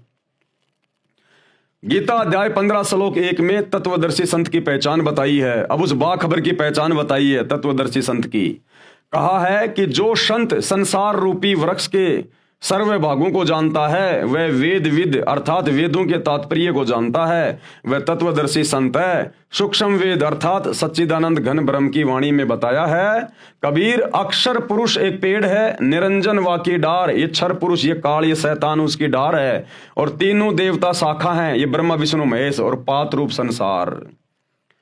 यानी जो महापुरुष, जो संत संसार रूपी पेड़ की पूरी व्याख्या कर दे, यानी ये काल कौन है, शैतान कौन है, अक्षर पुरुष कौन है, ये तीनों देवता कौन है, बाकी नर और नारी कौन है, क्यों इसको शैतान कहा जाता है, क्यों इसने अपना ये प्रपंच फैला रखा है, क्यों हम जन्म और मरण के चक्कर में हैं, क्यों ये चारों धर्म बन गए, किसने बना दिए? जो ये संपूर्ण ज्ञान दे दे और संसार की उत्पत्ति कैसे हुई, कायनात की रचना कैसे हुई, जो ये संपूर्ण जानकारी दे दे, समझ लेना वो तत्वदर्शी संत है, वो बाखबर है। और आज वो बाखबर, वो तत्वदर्शी संत एकमात्र सतगुरु रामपाल जी हैं। अन्यथा सतयुग से लेकर और वर्तमान समय तक 39 लाख साल बीत गए, आज तक किसी ने सृष्टि रचना का ये कंप्लीट ज्ञान नहीं दिया इनके अलावा। तो ये स्वयं बाखबर है, तत्वदर्शी संत है, स्वयं ये अल्लाह कबीर है। इसी सच्चिदानंद घन ब्रह्म की वाणी को तत्व ज्ञान भी कहते हैं, यानी सतगुरु रामपाल जी के सत्संगों को ही तत्व ज्ञान कहते हैं। सतगुरु रामपाल जी के द्वारा लिखी गई पुस्तकों में जो ज्ञान है उसी को तत्व ज्ञान कहते हैं, जो आप जी देख रहे हैं। गीता अध्याय 15 श्लोक 4 में कहा है कि तत्व ज्ञान की प्राप्ति के पश्चात ये शैतान ये काल कह रहा है अर्जुन को कि जब तेरे को उस तत्वदर्शी संत से तत्व ज्ञान प्राप्त हो जाए, पहली बात तो बड़ा मुश्किल है उस तत्वदर्शी संत की पहचान करना। वो तत्वदर्शी संत स्वयं पृथ्वी पर आकर अपनी पहचान करवाता है, कोई जीव की औकात नहीं जो उसको पहचान ले। ये अल्लाह कबीर है। तो आज आप और हमारा सौभाग्य है, परमात्मा ने अपने ज्ञान का, अपनी रहमत का पिटारा खोल रखा है, स्वयं अपनी पहचान करवा रहा है आगे बढ़ के। अन्यथा सतयुग से लेकर द्वापर तक साधु संत महात्मा ऋषि मुनि तड़प तड़प के मर गए, जंगलों में जा जाके साधना करके तप करके शरीर गड़ा दिया। शेख फरीद जैसों ने अपना शरीर मिट्टी बना दिया। बाजीद जैसों ने जंगल में गुफाओं में जा जाके साधना की। ऋषि मुनियों की आंखों की पलकें जमीन पे टिक जाया करती थी। इतने समय तक भगवान की खोज में, उसकी भक्ति में बैठे रहते थे, घर परिवार छोड़ के, अन्न पानी छोड़ के, लेकिन वो तरीका सही नहीं था, जिस कारण से उनको भी तत्वदर्शी संत नहीं मिला। और इतनी साधना करके, इतना तप करके, इतना बलिदान करके भी वो गधे कुत्ते सुअर बन के घूम रहे हैं। आज आप और हमारा सौभाग्य, क्योंकि ये कलयुग की बिचली पीढ़ी का समय है, ये भक्ति युग है। इसी समय परमात्मा धरती पे आता है, अल्लाह कबीर विशेष तौर पर आत्माओं का मोक्ष करने के लिए। तो आज आप और हमारा कितना बड़ा सौभाग्य है, गोल्डन चांस है। बिन बुलाए परमात्मा धरती पे आया हुआ है और आगे बढ़कर हमें अपनी जानकारी दे रहा है। ना जंगल में जाना, ना तप करना, ना भूखा मरना, ना परिवार छोड़ना, इतनी सहज और सरल भक्ति दे रहा है कि भैया ये मंत्रों का जाप करो, अपना धंधा करो, अपने बाल बच्चों के साथ में रहो, ये राम नाम के लड्डू खाओ और अपने बच्चों को भी खिलाओ। इतना सरल तरीका, ना मंदिर में जाना, ना मस्जिद में जाना, ना व्रत करना, ना रोजे करना, ना भूखा मरना, कुछ नहीं करना, इतना आसान तरीका। तो आज आप और हमारा सौभाग्य है, अन्यथा इसको कोई पहचान नहीं सकता, इसको कोई जान नहीं सकता। तो क्या कह रहे हैं कि तत्व ज्ञान की प्राप्ति के पश्चात, कि भाई जब तुझे तेरे सौभाग्य से तुझे वो तत्वदर्शी संत मिल जाए और तू उससे वो तत्व ज्ञान प्राप्त कर ले, यानी तू जब उसके सत्संग सुनना शुरू कर दे और बात यदि तेरे समझ में आने लग जाए, उसके बाद परमेश्वर के यानी अल्लाह कबीर के उस परम पद की खोज, जहां पर वो रहता है, सिंहासन पे बैठा है, उसकी खोज करनी चाहिए। यानी फिर तेरी इच्छा होनी चाहिए कि अब मेरा मोक्ष हो, अब मैं सतलोक जाऊं, सचखंड जाऊं, इस शैतान के जाल से बाहर निकल के सदा सदा अपने पिता के पास, अपने परवरदिगार के पास जाऊं। जहां जाने के पश्चात यानी सतलोक जाने के पश्चात साधक यानी भगत कभी लौटकर फिर से संसार में नहीं आता। इस काल के शैतान के लोक में, इस पृथ्वी पर, इस 21 ब्रह्मांड में फिर वो आत्मा दोबारा नहीं आएगी। और इससे भी सुंदर लोक उस परमेश्वर का, अल्लाह का, जहां पर सारे सुख भोगेगी वो, अर्थात उसका पूर्ण मोक्ष हो जाता है। उसी परमात्मा ने, उसी अल्लाह कबीर ने, अल्लाह अकबर ने, परमेश्वर ने, उसी परमात्मा ने संसार रूपी वृक्ष की रचना की है, यानी दुनिया रची है। 6 दिन में आसमान और जमीन के बीच में जो भी कुछ था उसी ने रचा। केवल उसी की भक्ति करो, केवल उसी की भक्ति करनी चाहिए। ये मुसलमान भाई मस्जिदों में जा जाके पत्थरों को सिजदा कर रहे हैं, तुम कहां उस अल्लाह कबीर की भक्ति कर रहे हो? अरे जो पीर पैगंबर मर गए, जो ओलिया मर गए, मुल्ला मौलवी मर गए, उनकी मजारों में, उनके समाधियों पे जाके तुम मत्था टेक रहे हो। परमात्मा अपनी वाणी में कहते हैं, हिंदू हदीरे पूज ही, हदीरे यानी ये साधु संतों की समाधि उनके मरने के बाद में, हिंदू हदीरे पूज ही और मुस्लिम पूजे घोर। घोर यानी ये मजारें, ये ओलिया मर गए, कोई पीर मर गया, उसकी समाधि बना दी, उसको कहते हैं घोर। तो कहते हैं हिंदू हदीरे पूज ही और मुस्लिम पूजे घोर। और कहते हैं दोनों धर्मों की अकल को ये खा गए हैं चोर। इस शैतान ने दोनों धर्म के लोगों की बुद्धि को हर लिया। इनको अल्लाह की जानकारी नहीं है। ये पत्थर पूजते फिरते हैं मंदिरों में, मस्जिदों में, मज़ारों पे, दरगाहों पे। ये अल्लाह की भक्ति नहीं कर रहे, ये शैतान की भक्ति कर रहे हैं। पत्थर पुजारी हो गए। केवल उसी की भक्ति करो। गीता ज्ञान दाता अपनी साधना से श्रेष्ठ उस परमात्मा की भक्ति को मानता है। कौन है ये गीता ज्ञान दाता? गीता का ज्ञान देने वाला शैतान काल, जिसने हजरत मोहम्मद जी को कुरान का ज्ञान दिया। ये अपनी भक्ति से ज्यादा उत्तम भक्ति, श्रेष्ठ भक्ति उस परमात्मा की बता रहा है, अपने से अन्य अल्लाह की, परमात्मा की। उसी से परमेश्वर का वह परम पद प्राप्त होता है, जिसे प्राप्त करने के बाद जीव का जन्म मृत्यु का चक्कर सदा के लिए समाप्त हो जाता है। यानी उसी अल्लाह कबीर की भक्ति से फिर ये गधे कुत्ते बनने का झंझट समाप्त हो जाता है, नरक में जहन्नुम में जाने का झंझट समाप्त हो जाता है। अब श्री गुरु ग्रंथ साहिब में कहां प्रमाण है सृष्टि रचना का, उस एक परमात्मा का? धीरे धीरे सभी सदग्रंथों का नंबर आ रहा है। तो अब श्री गुरु ग्रंथ साहिब का नंबर आ गया, क्योंकि वो परमात्मा सभी धर्मों में आत्माओं को आके मिलता है। सिख धर्म के प्रवर्तक आदरणीय नानक जी को वो परमात्मा आके मिला बेई नदी पर। उनकी आत्मा को उनके शरीर से निकालकर 3 दिन तक अपने साथ रखा, ऊपर अपने सतलोक लेके गए, सब कुछ दिखाया जैसे गरीबदास जी को लेकर गए थे। और वापस आकर गरीबदास जी ने उनकी दिव्य दृष्टि खुलने के बाद फिर सदग्रंथ साहिब की रचना की। इसी प्रकार नानक जी ने फिर वापस आकर गुरु ग्रंथ साहिब की रचना करी, जिसमें उस परमात्मा के बारे में, सचखंड के बारे में, नानक जी का गुरु कौन था, साफ साफ लिखा है। धाणक रूप रहा करतार, यानी वो काशी वाला धाणक, यानी कबीर परमात्मा धाणक जाति में आए थे 650 साल पहले। तो नानक जी के गुरु थे कबीर जी, क्योंकि नानक जी कबीर जी के समकालीन थे। और काशी वाले कबीर जी, अल्लाह कबीर, नानक जी को बेई नदी सुल्तानपुर में, जो पश्चिमी पाकिस्तान में थी उस समय, वहां आकर मिले थे और उनको अपना शिष्य बनाया था, अपना ज्ञान दिया था। उसके बाद नानक जी ने गुरु ग्रंथ साहिब की रचना करवाई, ये वाणियां बोली, जिसमें कंप्लीट सृष्टि का ज्ञान है। लेकिन सिख धर्म के भाई बहन समझ नहीं पा रहे, जिस प्रकार मुसलमान धर्म के भाई बहन नहीं समझ पा रहे अपनी पुस्तकों को, हिंदू वेदों और गीता को नहीं समझ पा रहे, ईसाई बाइबल को नहीं समझ पा रहे, इसी प्रकार सिख धर्म के मानने वाले गुरु ग्रंथ साहिब को नहीं समझ पा रहे। तो अब उस परमात्मा सतगुरु रामपाल जी ने, अल्लाह कबीर ने आकर सभी धर्मों के सदग्रंथों को खोल खोल के दिखाया कि बच्चों तुम कहां भूले बैठे हो, कहां भटके बैठे हो। अब समय आ गया वापस अपने परवरदिगार के पास जाने का। शैतान से पीछा छुड़वाओ और सत्संग सुनना शुरू करो।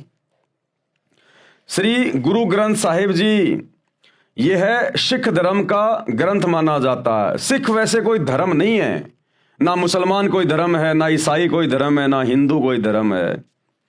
सिख कोई धर्म नहीं था। नानक जी जिनको अपना उपदेश देते थे, उनको अपना शिष्य बनाया करते थे। और ये जो सरदार भाई हैं, ये शिष्य को सिख कहा करते हैं। सिख यानी जो शिष्य होता है। आगे चलकर सिख धर्म के नाम से बन गया। आदि शंकराचार्य जी आए, उनके बाद से हिंदू धर्म बन गया। ईसा मसीह के बाद उनके फॉलोवर ने ईसाई धर्म बना दिया। हजरत मोहम्मद के शरीर छोड़ने के बाद उनके फॉलोवर ने इस्लाम धर्म बना दिया। तो ये धर्म आप और हमारी मनमुखी सोच है, ये अल्लाह की तरफ से नहीं है। ये शैतान ने सारे सिस्टम खड़े करवाए हैं आप और हमें उलझाने के लिए, क्योंकि इस समय उस अल्लाह ने धरती पर आना था सतगुरु रामपाल जी के रूप में। तो उस समय कोई भी उनकी बात ना माने, सब अपने अपने धर्मों को, अपने अपने ज्ञान को सर्वश्रेष्ठ मान के और एक दूसरे से लड़ते रहें, झगड़ते रहें। इसलिए इस काल की सुनियोजित ये चाल है हम आत्माओं को भटकाने के लिए। लेकिन भाई वो अल्लाह कबीर सतगुरु रामपाल जी भगवान शैतान का बाप है। वो जिस कार्य के लिए आता है उसको पूरा करके जाता है। यह सिख धर्म का ग्रंथ माना जाता है। वास्तव में यह कई महात्माओं की अमृतवाणी का संग्रह है, जिसमें श्री नानक देव जी की वाणी अर्थात महिला पहला की वाणी तत्व ज्ञान अर्थात सूक्ष्म वेद से मेल खाती है, क्योंकि नानक जी को खुद कबीर परमात्मा मिले थे। क्योंकि श्री नानक जी को परमात्मा मिले थे, अल्लाह कबीर मिले थे, कबीर जी मिले थे। जिस समय श्री नानक देव साहिब जी सुल्तानपुर शहर में नवाब के यहाँ मोदी खाने में नौकरी करते थे, सुल्तानपुर शहर से आधा किलोमीटर दूर बेई नदी बहती है। श्री नानक जी प्रतिदिन उस दरिया में स्नान करने जाया करते थे। एक दिन परमात्मा, कौन परमात्मा? अल्लाह कबीर, कबीर जी जिंदा बाबा की वेशभूषा में बेई नदी पर प्रकट हुए। वहां श्री नानक देव जी से ज्ञान चर्चा हुई। उसके पश्चात श्री नानक जी ने दरिया में डुबकी लगाई। नानक जी ने कहा कि ठीक है, यदि आप परमात्मा हैं, आप ही सच्चे ज्ञानी हैं, तो मैं आपकी एक परीक्षा लूंगा। तो परमात्मा ने कहा कि बोल भाई, क्या परीक्षा लेगा? वो तो जानते थे, अंतर्यामी थे, क्योंकि नानक जी में पिछले जन्म की थोड़ी बहुत सिद्धियां शेष थी। तो नानक जी ने कहा कि इस बेई नदी में मैं डुबकी लगाऊंगा और आप मेरे को ढूंढ के दिखा देना, मैं मान जाऊंगा कि आप अल्लाह हो। तो कहा ठीक है भैया, लगा डुबकी। तो नानक जी ने डुबकी लगा दी और नानक जी ने मछली का रूप बना लिया। परमात्मा तो जाने जान अंतर्यामी, सारी सृष्टि को रचने वाले परमात्मा ने पकड़ के हाथ से वो मछली बाहर लाके पटक दी। उसके बाद नानक जी का भ्रम दूर हो गया और नानक जी ने सरेंडर कर दिया और उनको अपना गुरु बनाया। और फिर कबीर परमात्मा अल्लाह कबीर नानक जी की आत्मा को अपने सतलोक लेकर गए और वहां उनको सब कुछ दिखाया। ब्रह्मा विष्णु महेश के लोक दिखाए, इनके अवतार, ये पैगंबर ये कैसे भेजता है, कैसे नीचे सबको ये आपस में धर्म में उलझा के रखता है, सब कुछ दिखाया। असंख्य ब्रह्मांड दिखाए, दुर्गा का लोक दिखाया, शैतान का लोक दिखाया, ये कहाँ रहता है, देख ये बैठा, ये साकार है, ये अपने असली रूप में किसी को दर्शन नहीं देता, देख ये बैठा हुआ, कौड़ा कलूटा, ओछा माथा, विकराल चेहरा, और वहां पर जीवों को भून भून के खा रहा है तपतशिला पर। तो सब कुछ दिखाया नानक जी को। फिर नानक जी ने वापस आकर और अपनी वाणियों का संग्रह करवाया गुरु ग्रंथ साहिब के रूप में, जो आज हम देख रहे हैं। वहां श्री नानक देव जी से ज्ञान चर्चा हुई। उसके पश्चात श्री नानक जी ने दरिया में डुबकी लगाई, लेकिन बाहर नहीं आए। वहां उपस्थित व्यक्तियों ने मान लिया कि नानक जी दरिया में डूब गए हैं। शहर के लोगों ने दरिया में जाल डालकर भी खोजा, परंतु निराशा ही हाथ लगी, क्योंकि श्री नानक देव जी तो जिंदा बाबा के रूप में प्रकट परमात्मा के साथ सचखंड यानी सतलोक में चले गए थे। 3 दिन के पश्चात श्री नानक देव जी वापस पृथ्वी पर आए। उसी बेई नदी के उसी किनारे पर खड़े हो गए जहां से परमेश्वर अल्लाह कबीर के साथ जल में डुबकी लगाकर अंतर ध्यान हुए थे। श्री नानक जी को जीवित देखकर सुल्तानपुर के निवासियों की खुशी का ठिकाना नहीं था। श्री नानक जी की बहन नानकी भी सुल्तानपुर शहर में विवाही थी। अपनी बहन के पास श्री नानक जी रहा करते थे। अपने भाई की मौत के गम से दुखी बहन नानकी को बड़ा आश्चर्य हुआ और गम खुशी में बदल गया। श्री नानक देव को परमात्मा मिले, सच्चा ज्ञान दिया, सच्चा नाम यानी सतनाम दिया। सतनाम दिया था, सच्चा नाम। वर्तमान में सिख धर्म के भाई बहन शैतान की प्रेरणा से सतनाम वाहिगुरु, सतनाम वाहिगुरु, ये कोई नाम मंत्र नहीं है जपने का। सतनाम का मतलब होता है सच्चा नाम, जो 2 अक्षर का है। वो नाम दिया था नानक जी को, जो नाम आज हम जप रहे हैं लाखों की संख्या में सतगुरु रामपाल जी के फॉलोवर।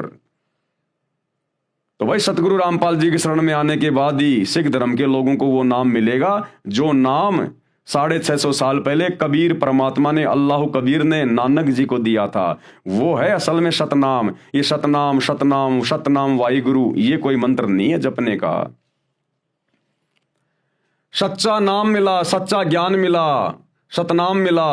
पुस्तक भाई बाले वाली जन्म साखी गुरु नानक देव जी में तथा प्राण संगली हिंदी लिपि वाली में, जिसके संपादक संत संपूर्ण सिंह हैं। इन दोनों पुस्तकों में प्रमाण है कि श्री गुरु नानक देव जी ने स्वयं मर्दाना को बताया। मर्दाना कौन था? ये बाला और मर्दाना 2 नानक जी के परम भगत थे, जो सदा उनके साथ में रहा करते थे। इन दोनों पुस्तकों में प्रमाण है कि श्री गुरु नानक देव जी ने स्वयं मर्दाना को बताया कि मुझे परमात्मा जिंदा बाबा के रूप में बेई नदी पर मिले थे। क्या कहा नानक जी ने कि मुझे जो परमात्मा मिले थे बेई नदी पर जब मैं नहाने गया था जिंदा बाबा के रूप में।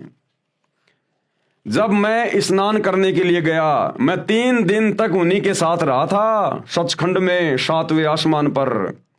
वह बाबा जिंदा मेरा सतगुरु भी है तथा वह सर्व सृष्टि का रचनहार भी है। उसी ने 6 दिन में आसमान और जमीन के दरमियान जो भी कुछ था उसको रचा, इसलिए वही बाबा कहलाने का अधिकारी है। बाबा यानी परमेश्वर परमात्मा। अन्य को बाबा नहीं कहा जाना चाहिए, उसका नाम कबीर है। और क्या लिखा, कायम दायम कुदरती सब पीरन सिर पीर आलम बड़ा कबीर। इसलिए श्री नानक जी की वाणी महिला फर्स्ट में है, वह सूक्ष्म वेद से मेल खाती है, ये सही है। श्री गुरु ग्रंथ साहिब में कबीर जी की वाणी को छोड़कर अन्य संतों की वाणी इतनी सटीक नहीं है। कारण यह है कि श्री नानक देव जी को परमात्मा कबीर जी मिले थे, इसलिए गुरु ग्रंथ साहिब में जो वाणी श्री नानक जी ने लिखी है केवल वही सत्य है। बाकी संतों को परमात्मा सतलोक लेकर नहीं गए थे जिनकी वाणियां गुरु ग्रंथ साहिब में लिखी हुई हैं। प्रमाण श्री गुरु ग्रंथ साहिब में पेज नंबर 24 पर लिखी वाणी, एक सुवान दुई सुवानी नाल बलके भोकई सदा बियाल कुड़ छुरा मूठा मुरधार धानक रूप रहा करतार। धानक यानी वो कबीर परमात्मा 650 साल पहले धानक जाति में आए थे काशी में, तो कहते धानक रूप रहा करतार।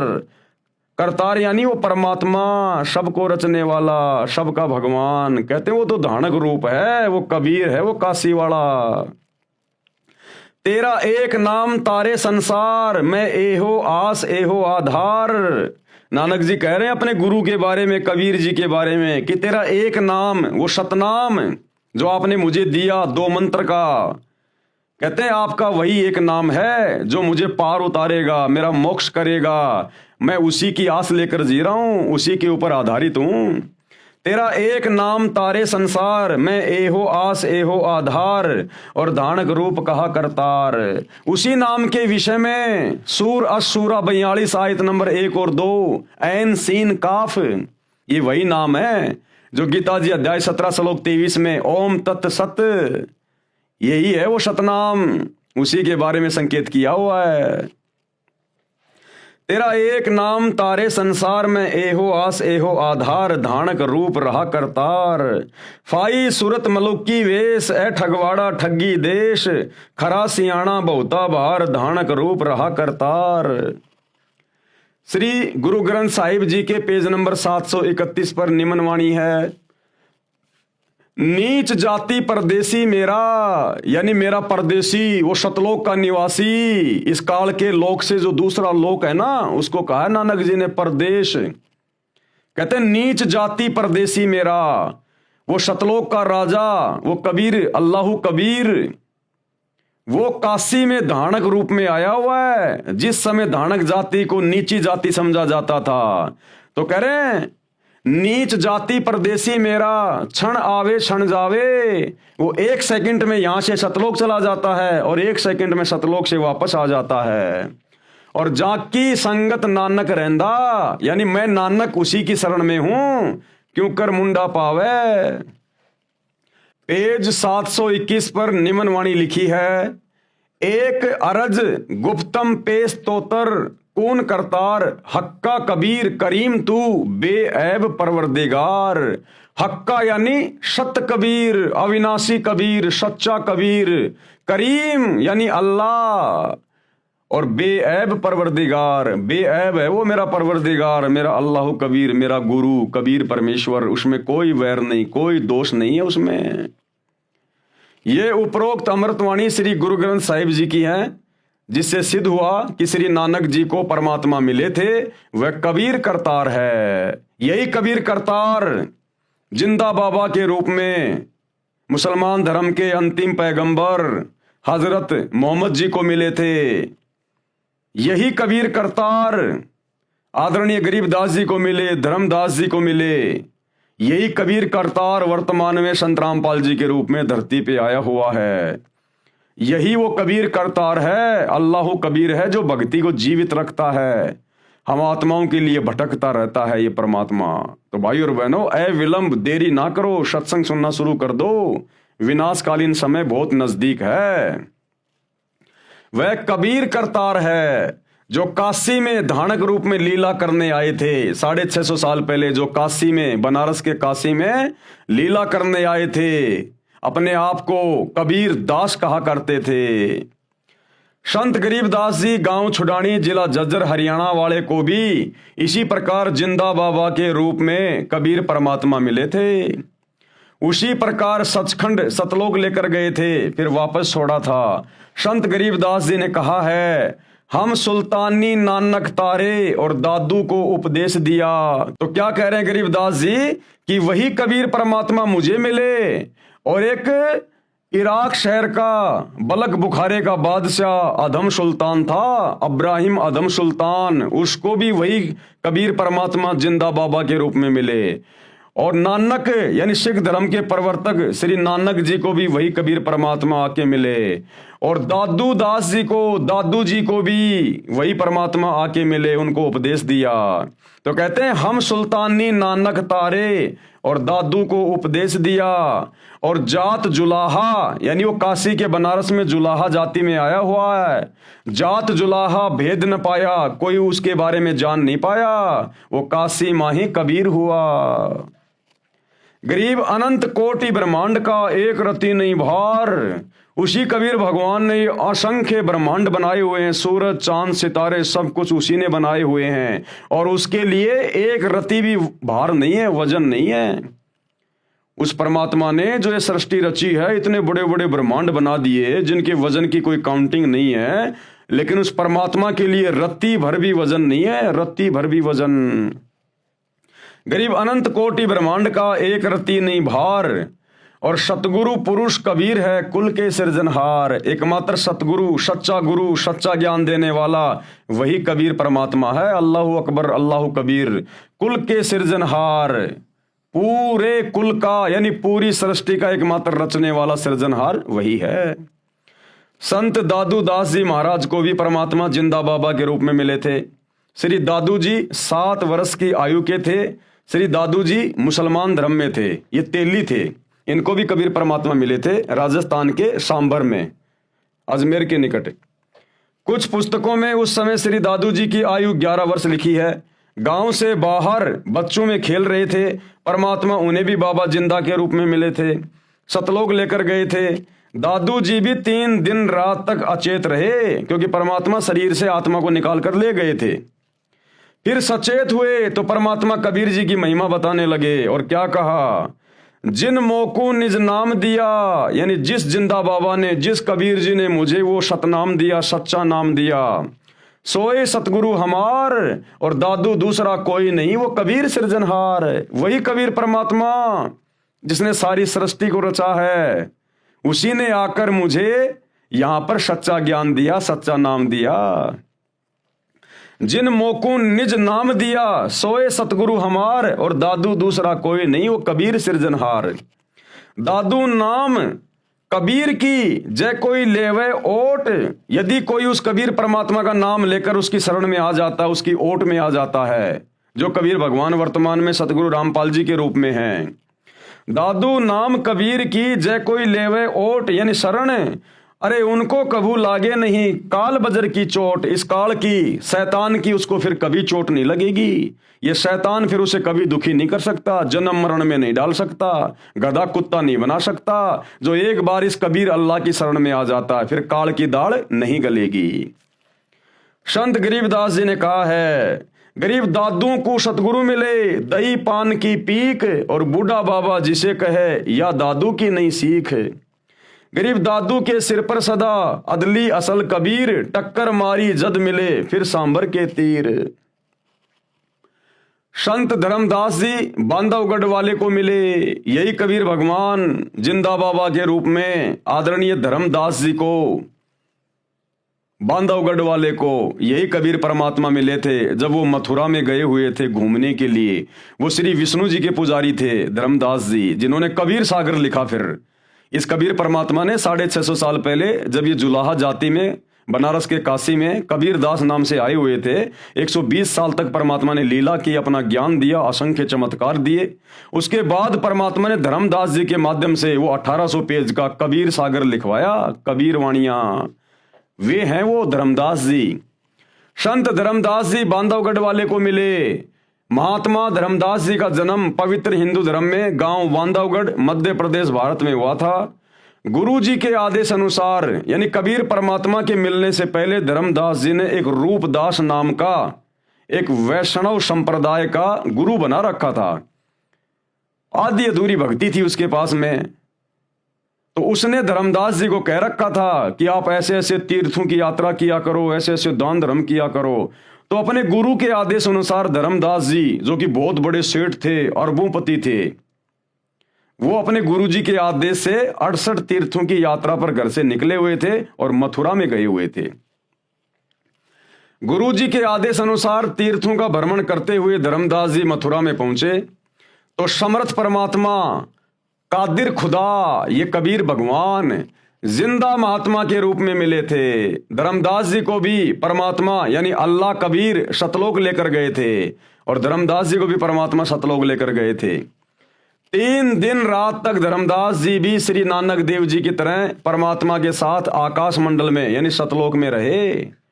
आकाश में ज्योति निरंजन के लोक 21 ब्रह्मांडों की व्यवस्था दिखाई। धर्मदास जी को जब परमात्मा ऊपर लेकर गए तो ये ज्योति निरंजन, ये काल सूक्ष्म वेद में 5वें वेद में कबीर सागर में इसको ज्योति निरंजन कहा जाता है। ये काल, ये शैतान इसी का नाम है। क्षर पुरुष ब्रह्म इसी को कहते हैं। इसके 5-6 नाम है इसके। तो जब धर्मदास जी को परमात्मा लेकर गए, उसके शरीर से आत्मा को निकालकर, पीछे उनका शरीर चल रहा था, हार्ट बीट उनकी चल रही थी। वो तो परमात्मा सक्षम है, कुछ भी कर सकता है। वो परमात्मा ने वो इसलिए उसकी धड़कने वो चलाई ताकि घर वाले उसके शरीर को फूंक ना दे, नष्ट ना कर दें। तो परमात्मा ने शरीर की धड़कने भी जारी रखी और आत्मा को निकाल कर अपने साथ ले गए। और बीच में परमात्मा ने इस ज्योति निरंजन के 21 ब्रह्मांड जो इसने तपस्या करके परमात्मा से प्राप्त कर रखे हैं, आपको आगे सृष्टि रचना में पता चलेगा। इस शैतान के इस काल के 21 ब्रह्मांड दिखाए। शैतान दिखाया कि देख ये बैठा हुआ जिसको तुम निराकार मान के पूजा करते थे। आकाश मंडल में सतलोक में रहे। आकाश में ज्योति निरंजन यानी काल के लोक 21 ब्रह्मांडों की व्यवस्था दिखाई। फिर ऊपर को ले गए, अक्षर पुरुष के 7 शंख ब्रह्मांड दिखाए तथा अपना तख्त यानी सिंहासन व सतलोक दिखाया। धर्मदास जी का शरीर अचेत रहा। तीसरे दिन होश में आए तो बताया कि मैं सतलोक में परमात्मा के साथ गया था। वे परमात्मा काशी शहर में लीला करने आए हैं, उनको मिलूंगा। धर्मदास बनारस यानी काशी में गए। वहां जुलाई के रूप में परमात्मा को कार्य करते देखकर आश्चर्यचकित रह गए। जब धर्मदास जी सतलोक में गए परमात्मा के साथ में, परमात्मा ने उनको अपना गवाह बनाना था आज आप और हमें विश्वास दिलाने के लिए। तो सतलोक में परमात्मा ने कहा कि भाई मैं नीचे बनारस के काशी में रहता हूं, कबीर जुलाहा मेरा नाम है और जुलाई का काम करता हूं। भाई तू बांधवगढ़ से काशी में आ जाना मेरे से मिलने के लिए। तो धर्मदास जी की आत्मा जैसे 3 दिन बाद उनके शरीर में आई, वो सीधे कहां चले गए? अपने परवरदिगार, अपने कबीर अल्लाह से मिलने काशी में। वहां जुलाए के रूप में परमात्मा कबीर को कार्य करते देखकर आश्चर्यचकित रह गए, चरणों में गिर गए तथा यथार्थ भक्ति मार्ग प्राप्त करके कल्याण कराया कि हे कबीर भगवान, हे परमात्मा, सारी सृष्टि के परवरदिगार, ये परमात्मा आप सारी सृष्टि को रचने वाले और काशी में गरीब जुलाहे के रूप में आप लीला कर रहे हो। धर्मदास के आश्चर्य का ठिकाना नहीं रहा।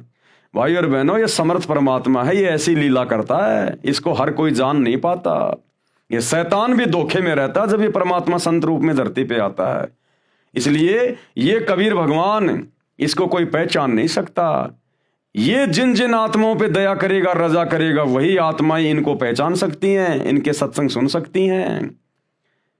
ये जो पुस्तकें जो आपको दिखाई जा रही है, वीडियो बनाए जा रहे हैं, गुरुदेव ने लाखों की संख्या में जो सत्संग कर दिए, भले पूरी दुनिया पढ़ो, पूरी दुनिया सुनो, लेकिन उनकी शरण में वही आएगा जिसके ऊपर उनकी खुद की रजा होगी, उनकी मर्जी होगी।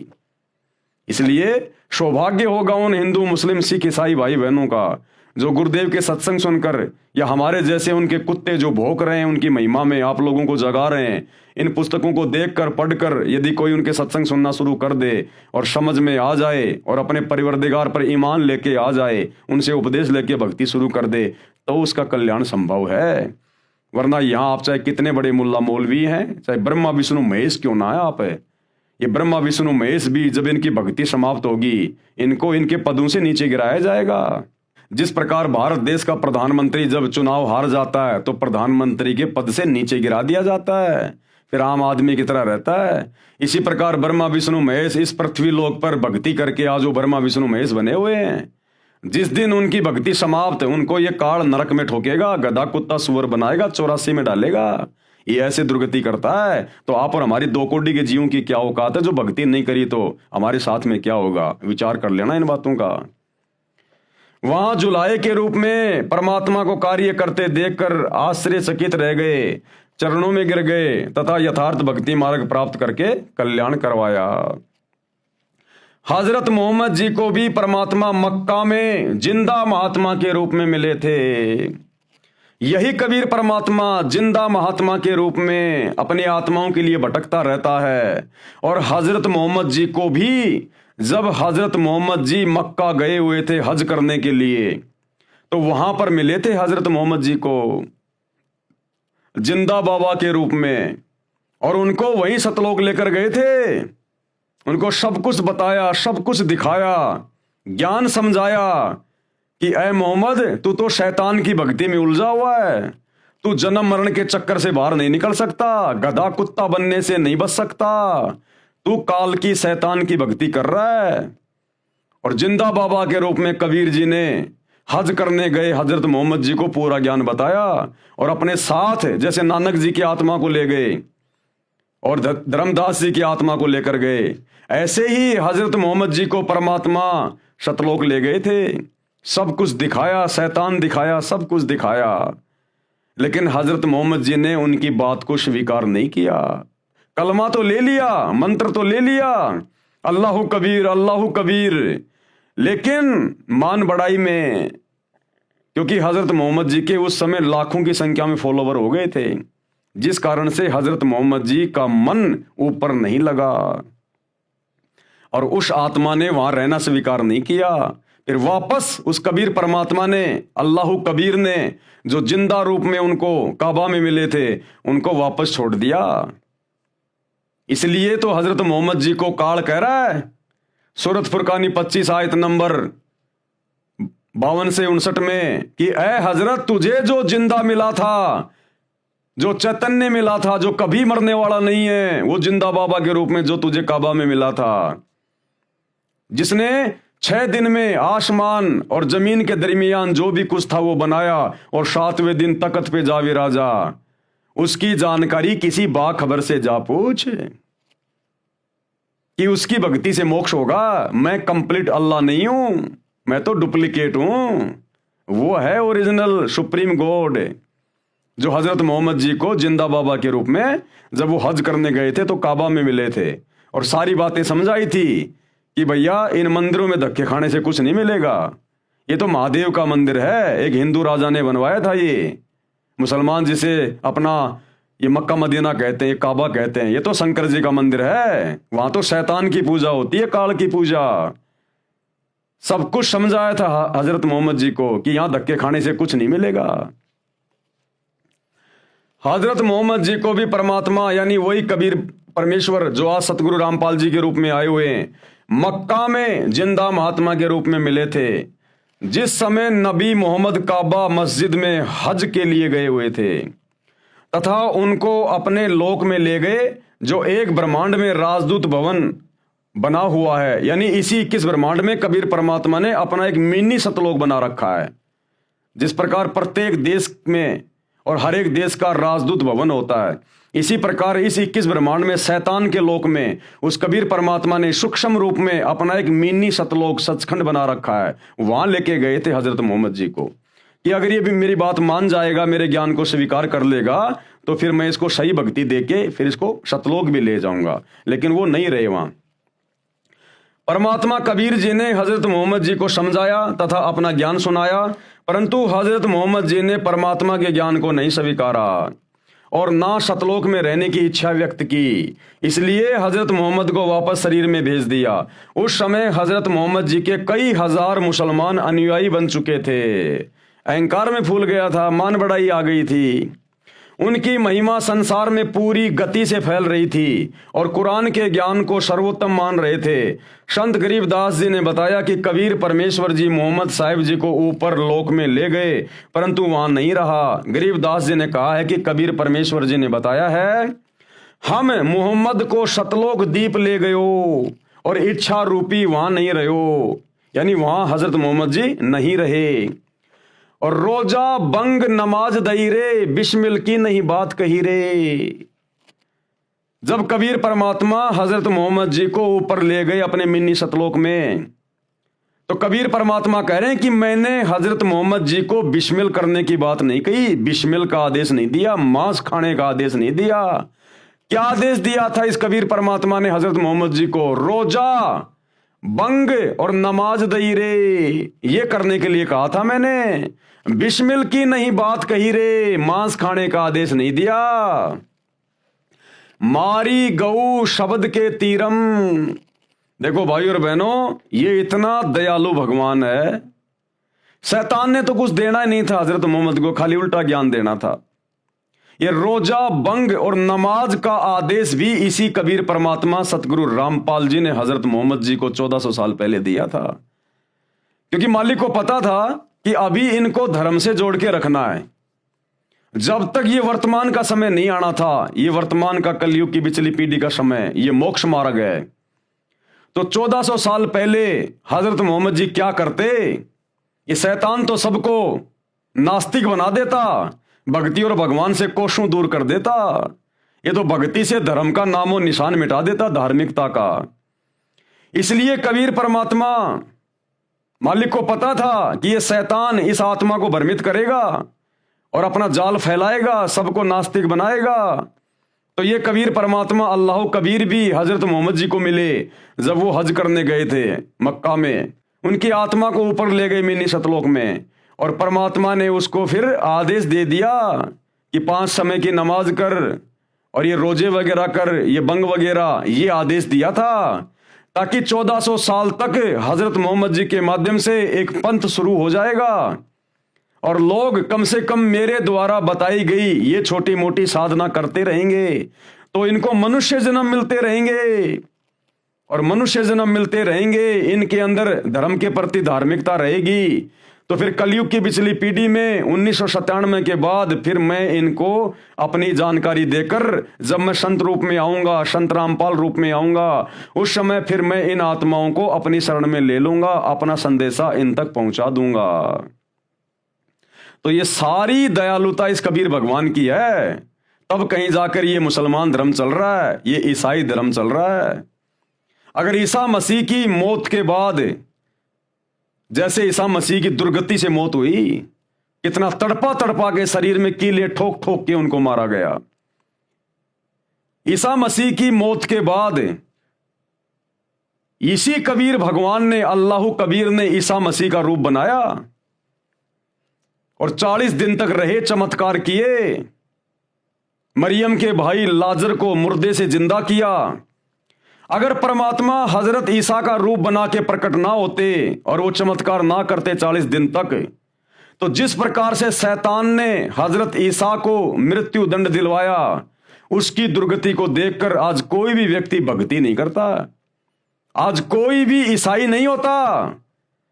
सब लोग यही सोचते कि जो ईसा मसीह अपने आप को परमेश्वर का पुत्र कहा करता था, जब उसकी भक्ति करते करते अंत में ऐसी दर्दनाक दुखदायक अकाल मृत्यु हुई है, जानवर से भी बदतर मौत मिली, तो फिर क्या फायदा ये भक्ति करने का? हमें क्या मिलेगा? सब लोग नास्तिक हो जाते।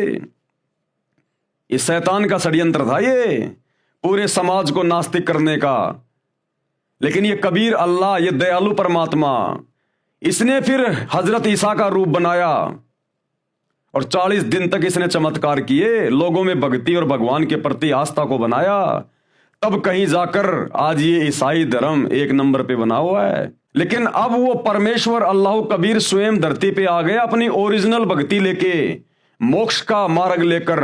अब यदि ये ईसाई समाज के लोग, मुसलमान समाज के लोग, हिंदू समाज के लोग, सिख समाज के लोग यदि अब इनकी शरण में नहीं आए और सतगुरु रामपाल जी के द्वारा बताई गई सतभक्ति शुरू नहीं की, तो भैया फिर ईसा मसीह जैसी भयंकर दुर्गति होगी, भयंकर दुर्गति।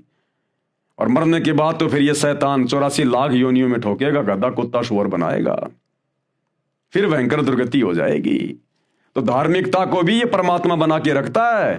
तो हजरत मोहम्मद जी को रोजा, बंक और नमाज ये करने के आदेश भी मिन्नी सतलोक में ले जाकर इसी कबीर परमेश्वर जी ने दिए। और बिस्मिल की नई बात कही रहे और मांस खाने का कोई आदेश नहीं दिया। ये मांस खाने का आदेश फिर बाद में शैतान ने अपने फरिश्तों के माध्यम से इन हदीसों में लिखवा दिया। मारी गऊ शब्द के तीरम, ऐसे होते मोहम्मद पीरम।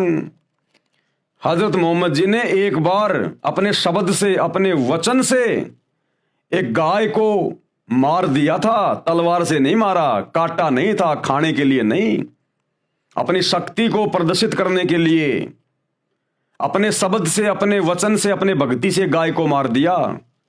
लेकिन वो गाय हजरत मोहम्मद जी से जिंदा नहीं हुई। जब जिंदा नहीं हुई तो हजरत मोहम्मद ने देखा तेरी तो बेइज्जती हो गई, मामला बिगड़ गया।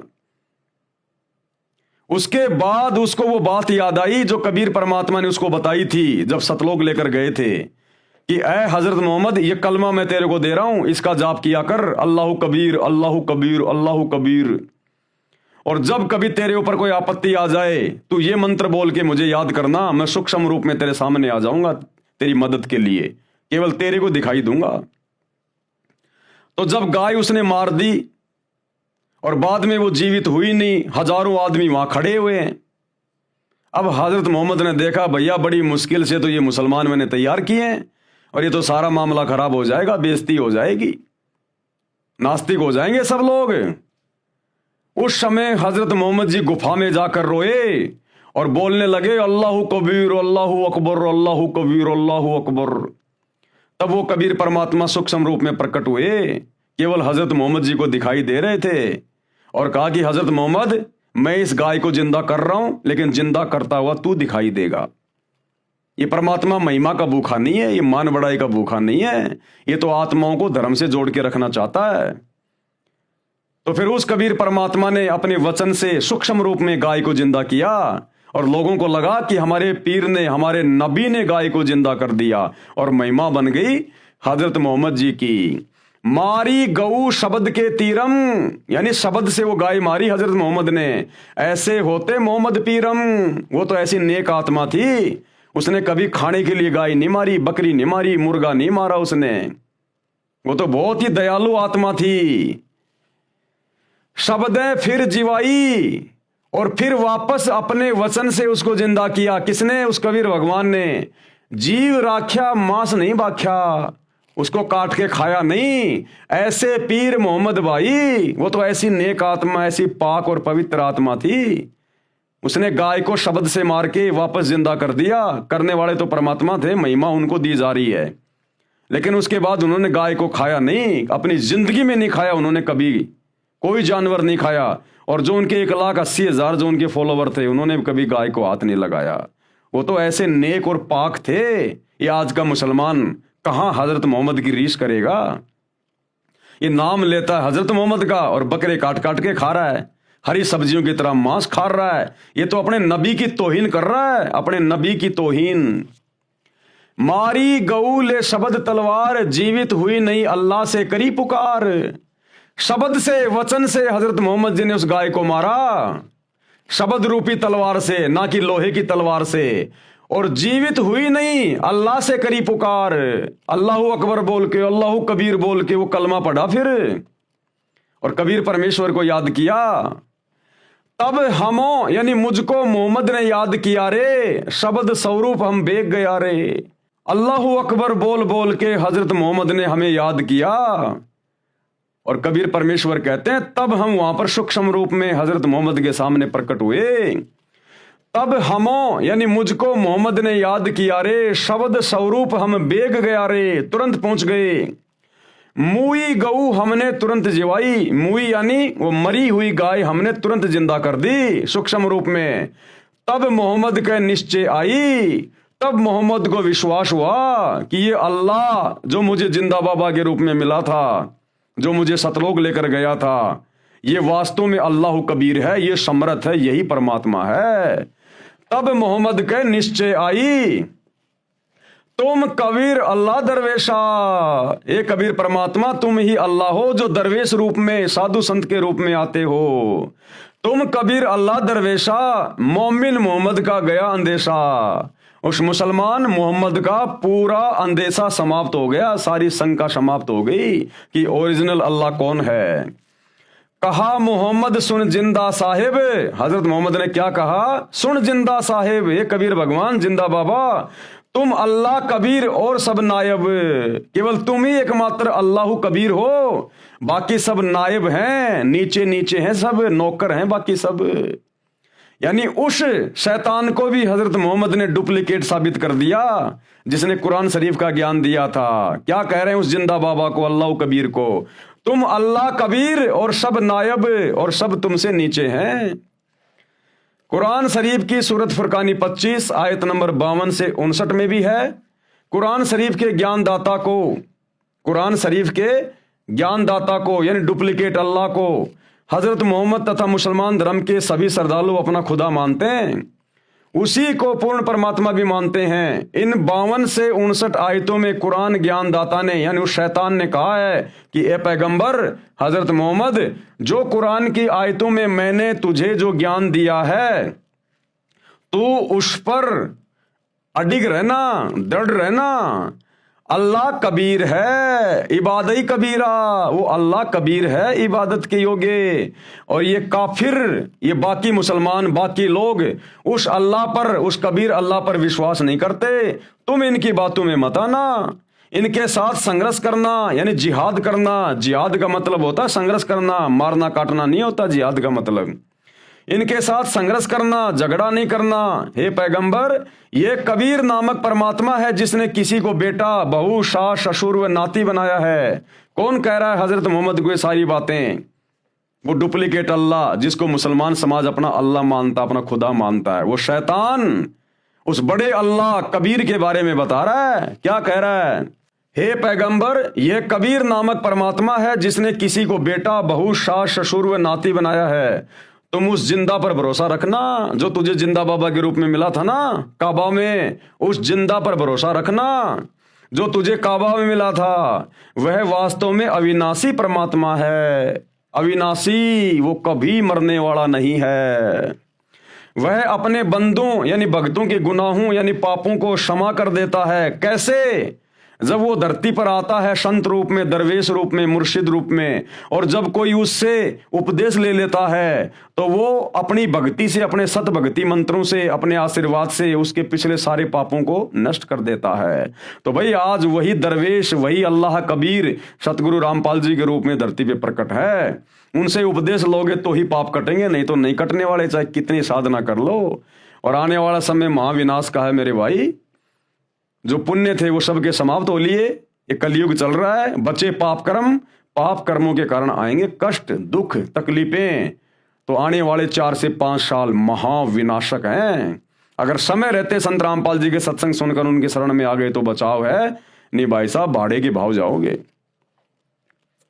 वह अपने बंदों यानी भक्तों के गुनाहों यानी पापों को क्षमा कर देता है। वह कबीर अल्लाह है। ये कबीर अल्लाह वही है। कौन कह रहा है? वो डुप्लीकेट अल्लाह कह रहा है। मुसलमान जिसे अपना खुदा मानते हैं वो हजरत मोहम्मद जी को क्या कह रहा है? यह कबीर अल्लाह वही है जिसका वर्णन बाइबल ग्रंथ में, उत्पत्ति ग्रंथ में आता है कि उस परमात्मा ने 6 दिन में आसमान और धरती तथा इसके बीच के सर्व नक्षत्र बनाए, अर्थात सर्व सृष्टि की रचना की, और 7वें दिन तख्त पर जा बैठा। उसकी खबर किसी बाखबर अर्थात तत्वदर्शी संत से पूछो। तो भैया वो बाखबर वर्तमान में वो अल्लाह खुद ही सतगुरु रामपाल जी के रूप में आया हुआ है, वो कबीर अल्लाह। इनके अलावा ये जानकारी आज तक मुसलमान धर्म के किसी भी मुल्ला मौलवी ने किसी भी मुसलमान को नहीं दी। इन आयतों का अर्थ आज तक किसी ने भी करके नहीं समझाया। क्योंकि वो अल्लाह ही बता सकता है। वही बुद्धि खोलेगा तो समझ में आएगी, नहीं तो नहीं आएगी, चाहे कितना ही पढ़ लो रात दिन। हजरत मोहम्मद जी मांस नहीं खाते थे। अब देखो ये प्रमाण दिए जा रहे हैं कि हजरत मोहम्मद जी मांस नहीं खाते थे। तो भाई और बहनों, आज के वीडियो में हम केवल इतना ही लेंगे, हम धीरे धीरे आगे बढ़ेंगे, क्योंकि ये बहुत ही पाक और पवित्र पुस्तक है। ये हम इसको प्यार प्रेम से पढ़ेंगे, हमने इसको समझना भी है, समय भी देना है, सतगुरु रामपाल जी के सत्संग भी सुनने हैं, और धीरे धीरे हम आगे बढ़ेंगे, तभी तो हमारी समझ में आएंगी ये बातें। अगर ये मौका हम चूक गए वर्तमान में, जिस समय खुद अल्लाह धरती पे संत रामपाल जी के रूप में प्रकट है, अगर ये मौका हम चूक गए, फिर करोड़ों युगों तक ये शैतान, ये काल हमें मनुष्य जन्म भी नहीं देगा, मनुष्य जन्म भी, क्योंकि फिर ये हमें 84 लाख योनियों में डाल देता है, और 84 लाख योनियां भोगने का समय करोड़ों युग बीत जाता है, करोड़ों युग। ऐसी दुर्गति हो जाएगी हमारी। आज इंसान रूप में आदमी सुखी नहीं है, 24 घंटे काम धंधे की टेंशन, बच्चों की फीस की टेंशन, किसी को मकान बनाने की टेंशन, किसी को धंधे की टेंशन, कोई हॉस्पिटल में है, कोई बीमार है, कोई कैंसर है, कोई एड्स है, दुनिया भर का कोई दुख उठा रहा है। अरे मनुष्य जन्म पाके, जो 84 लाख योनियों में सर्वश्रेष्ठ है, ये मनुष्य जन्म पाके आज कलयुग में इंसान सुखी नहीं है। 24 घंटे 20 प्रकार की टेंशन उसको घेरे रहती हैं, ना टाइम पे सोना, ना खाना, ना उठना, ना बैठना। सोचो जब 84 लाख योनियों में चले जाएंगे, गधे कुत्ते सूअर बनेंगे, बैल बनेंगे, ऊंट बनेंगे, मछली बनेंगे, छिपकली बनेंगे, समुद्र के जीव बनेंगे, रेंगने वाले जो है वो कीड़े बनेंगे, टट्टी में गोबर में कीड़े बन के अपना वो कर्म भोगेंगे। सोचो फिर कहां सुख होगा। इसलिए भाई और बहनों, समझो, ये धर्म और जातियों की जंजीरें ये तोड़ो, और ये टूटेंगी सतगुरु रामपाल जी के सत्संग सुनने से, ज्ञान समझ में आने से। वैसे नहीं टूटने वाली ये शैतान का षड्यंत्र शैतान का बाप ही तोड़ सकता है। ये मुल्ला मौलवी नहीं तोड़ सकते, आचार्य शंकराचार्य नहीं तोड़ सकते। तो है मेरे मुसलमान भाइयों और सभी धर्मों के भाई बहनों, थोड़ी सी हिम्मत करो, हिम्मत, और सतगुरु रामपाल जी के सत्संग सुनना शुरू करो। मोबाइल सबकी जेब में है। अरे रात को सो जाते हो, पड़े पड़े और भी कुछ देखते रहते हो फालतू की बातें। सतगुरु रामपाल जी की यूट्यूब पे सत्संग सुनो, सृष्टि रचना सुनो, मुसलमान धर्म में डॉक्टर जाकिर नाइक के साथ में उनकी डिबेट है वो सुनो। अरे देखो प्रमाण है। फालतू की वीडियो देखते रहते हो, शॉर्ट वीडियो, रील वगैरह, क्या मिलेगा तुम्हें? अश्लीलता आएगी तुम्हारे दिमाग में, तुम्हारे बच्चे बिगड़ेंगे, तुम्हारे विचार बिगड़ेंगे। अरे जैसा खाओगे अन्न वैसा होगा मन, जैसा पियोगे पानी वैसी होगी वाणी, और जैसी दृष्टि वैसी सृष्टि। तो जैसा देखोगे मोबाइल में गंदा, वैसा ही तुम्हारे विचार आएंगे, तुम्हारे पाप कर्म बढ़ेंगे। तो रात को जब सो जाओ ना, जब सोने जाओ अपने बेड पे, बिस्तर पे, अरे यूट्यूब पे जाके सर्च करो सृष्टि रचना संत रामपाल जी महाराज, डिबेट जाकिर नाइक वर्सेज संत रामपाल जी, और देखो ये तुम्हारे धर्म की ये पुस्तकें क्या कह रही हैं, सच्चाई क्या है जो आज तक कोई नहीं बता पाया। थोड़ा थोड़ा सुनना शुरू करो, धीरे धीरे। ये शैतान सुनने नहीं देगा, शैतान सुनने नहीं देगा, लेकिन मन में ये धारणा करके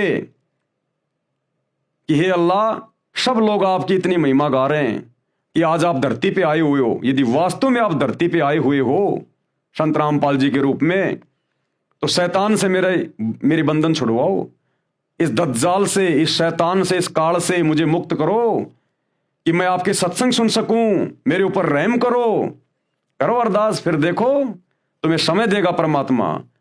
इतनी अरदास करने मात्र से, और जिस दिन आप लोग उनके सत्संग सुनना शुरू कर देंगे, रोजाना अगर आधी घंटे भी सुनेंगे, भले कान में लीड लगा के सुनो, अगर कोई दूसरे मुसलमान से अगर आपको ये डर लगता है तो रात को सोते समय सुन लो। जिस दिन से आप मुसलमान भाइयों ने अगर सतगुरु रामपाल जी के सत्संग भी सुनने शुरू कर दिए और ये मांस खाना छोड़ दिया, उसी दिन देख लेना आपके काम धंधे में वो बरकत मिलेगी आपको, जो आप दिन रात थूक बिलो के भी लोगों के आगे हाथ जोड़ जोड़ के भी नहीं ले पा रहे।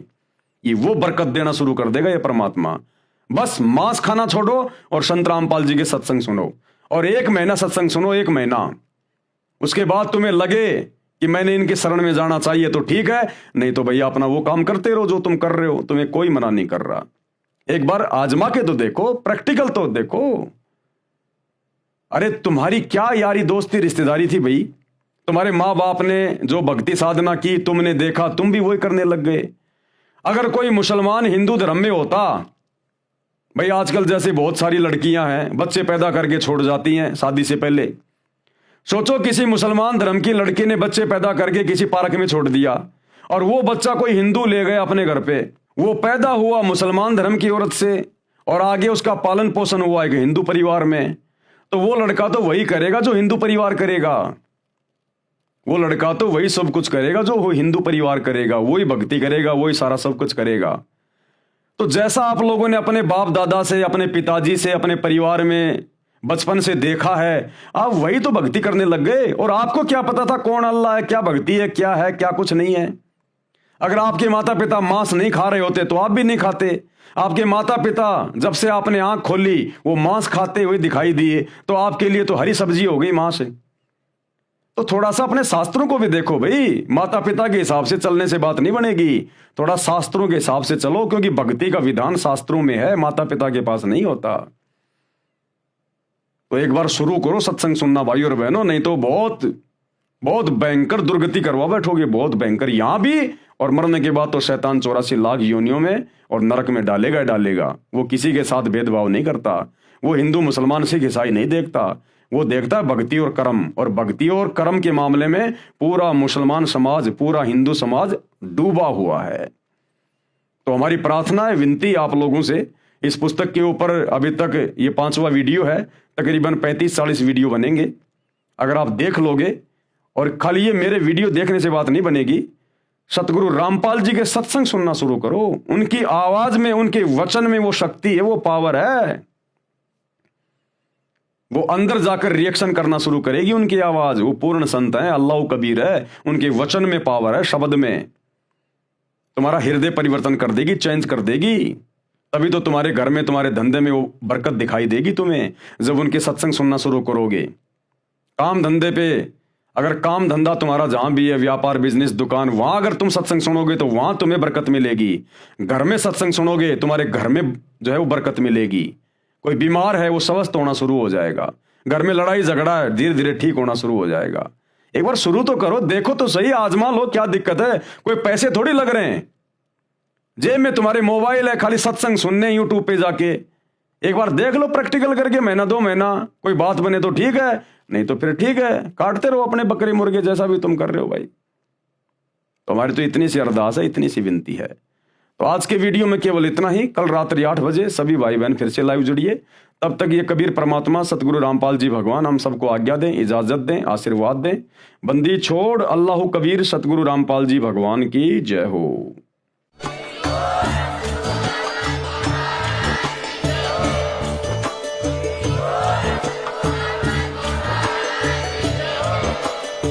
भाई जो गुरु बचन पे डट गे, कट गे फंद 84 के, कट गे फंद 84 के, कट गे फंद 84 के।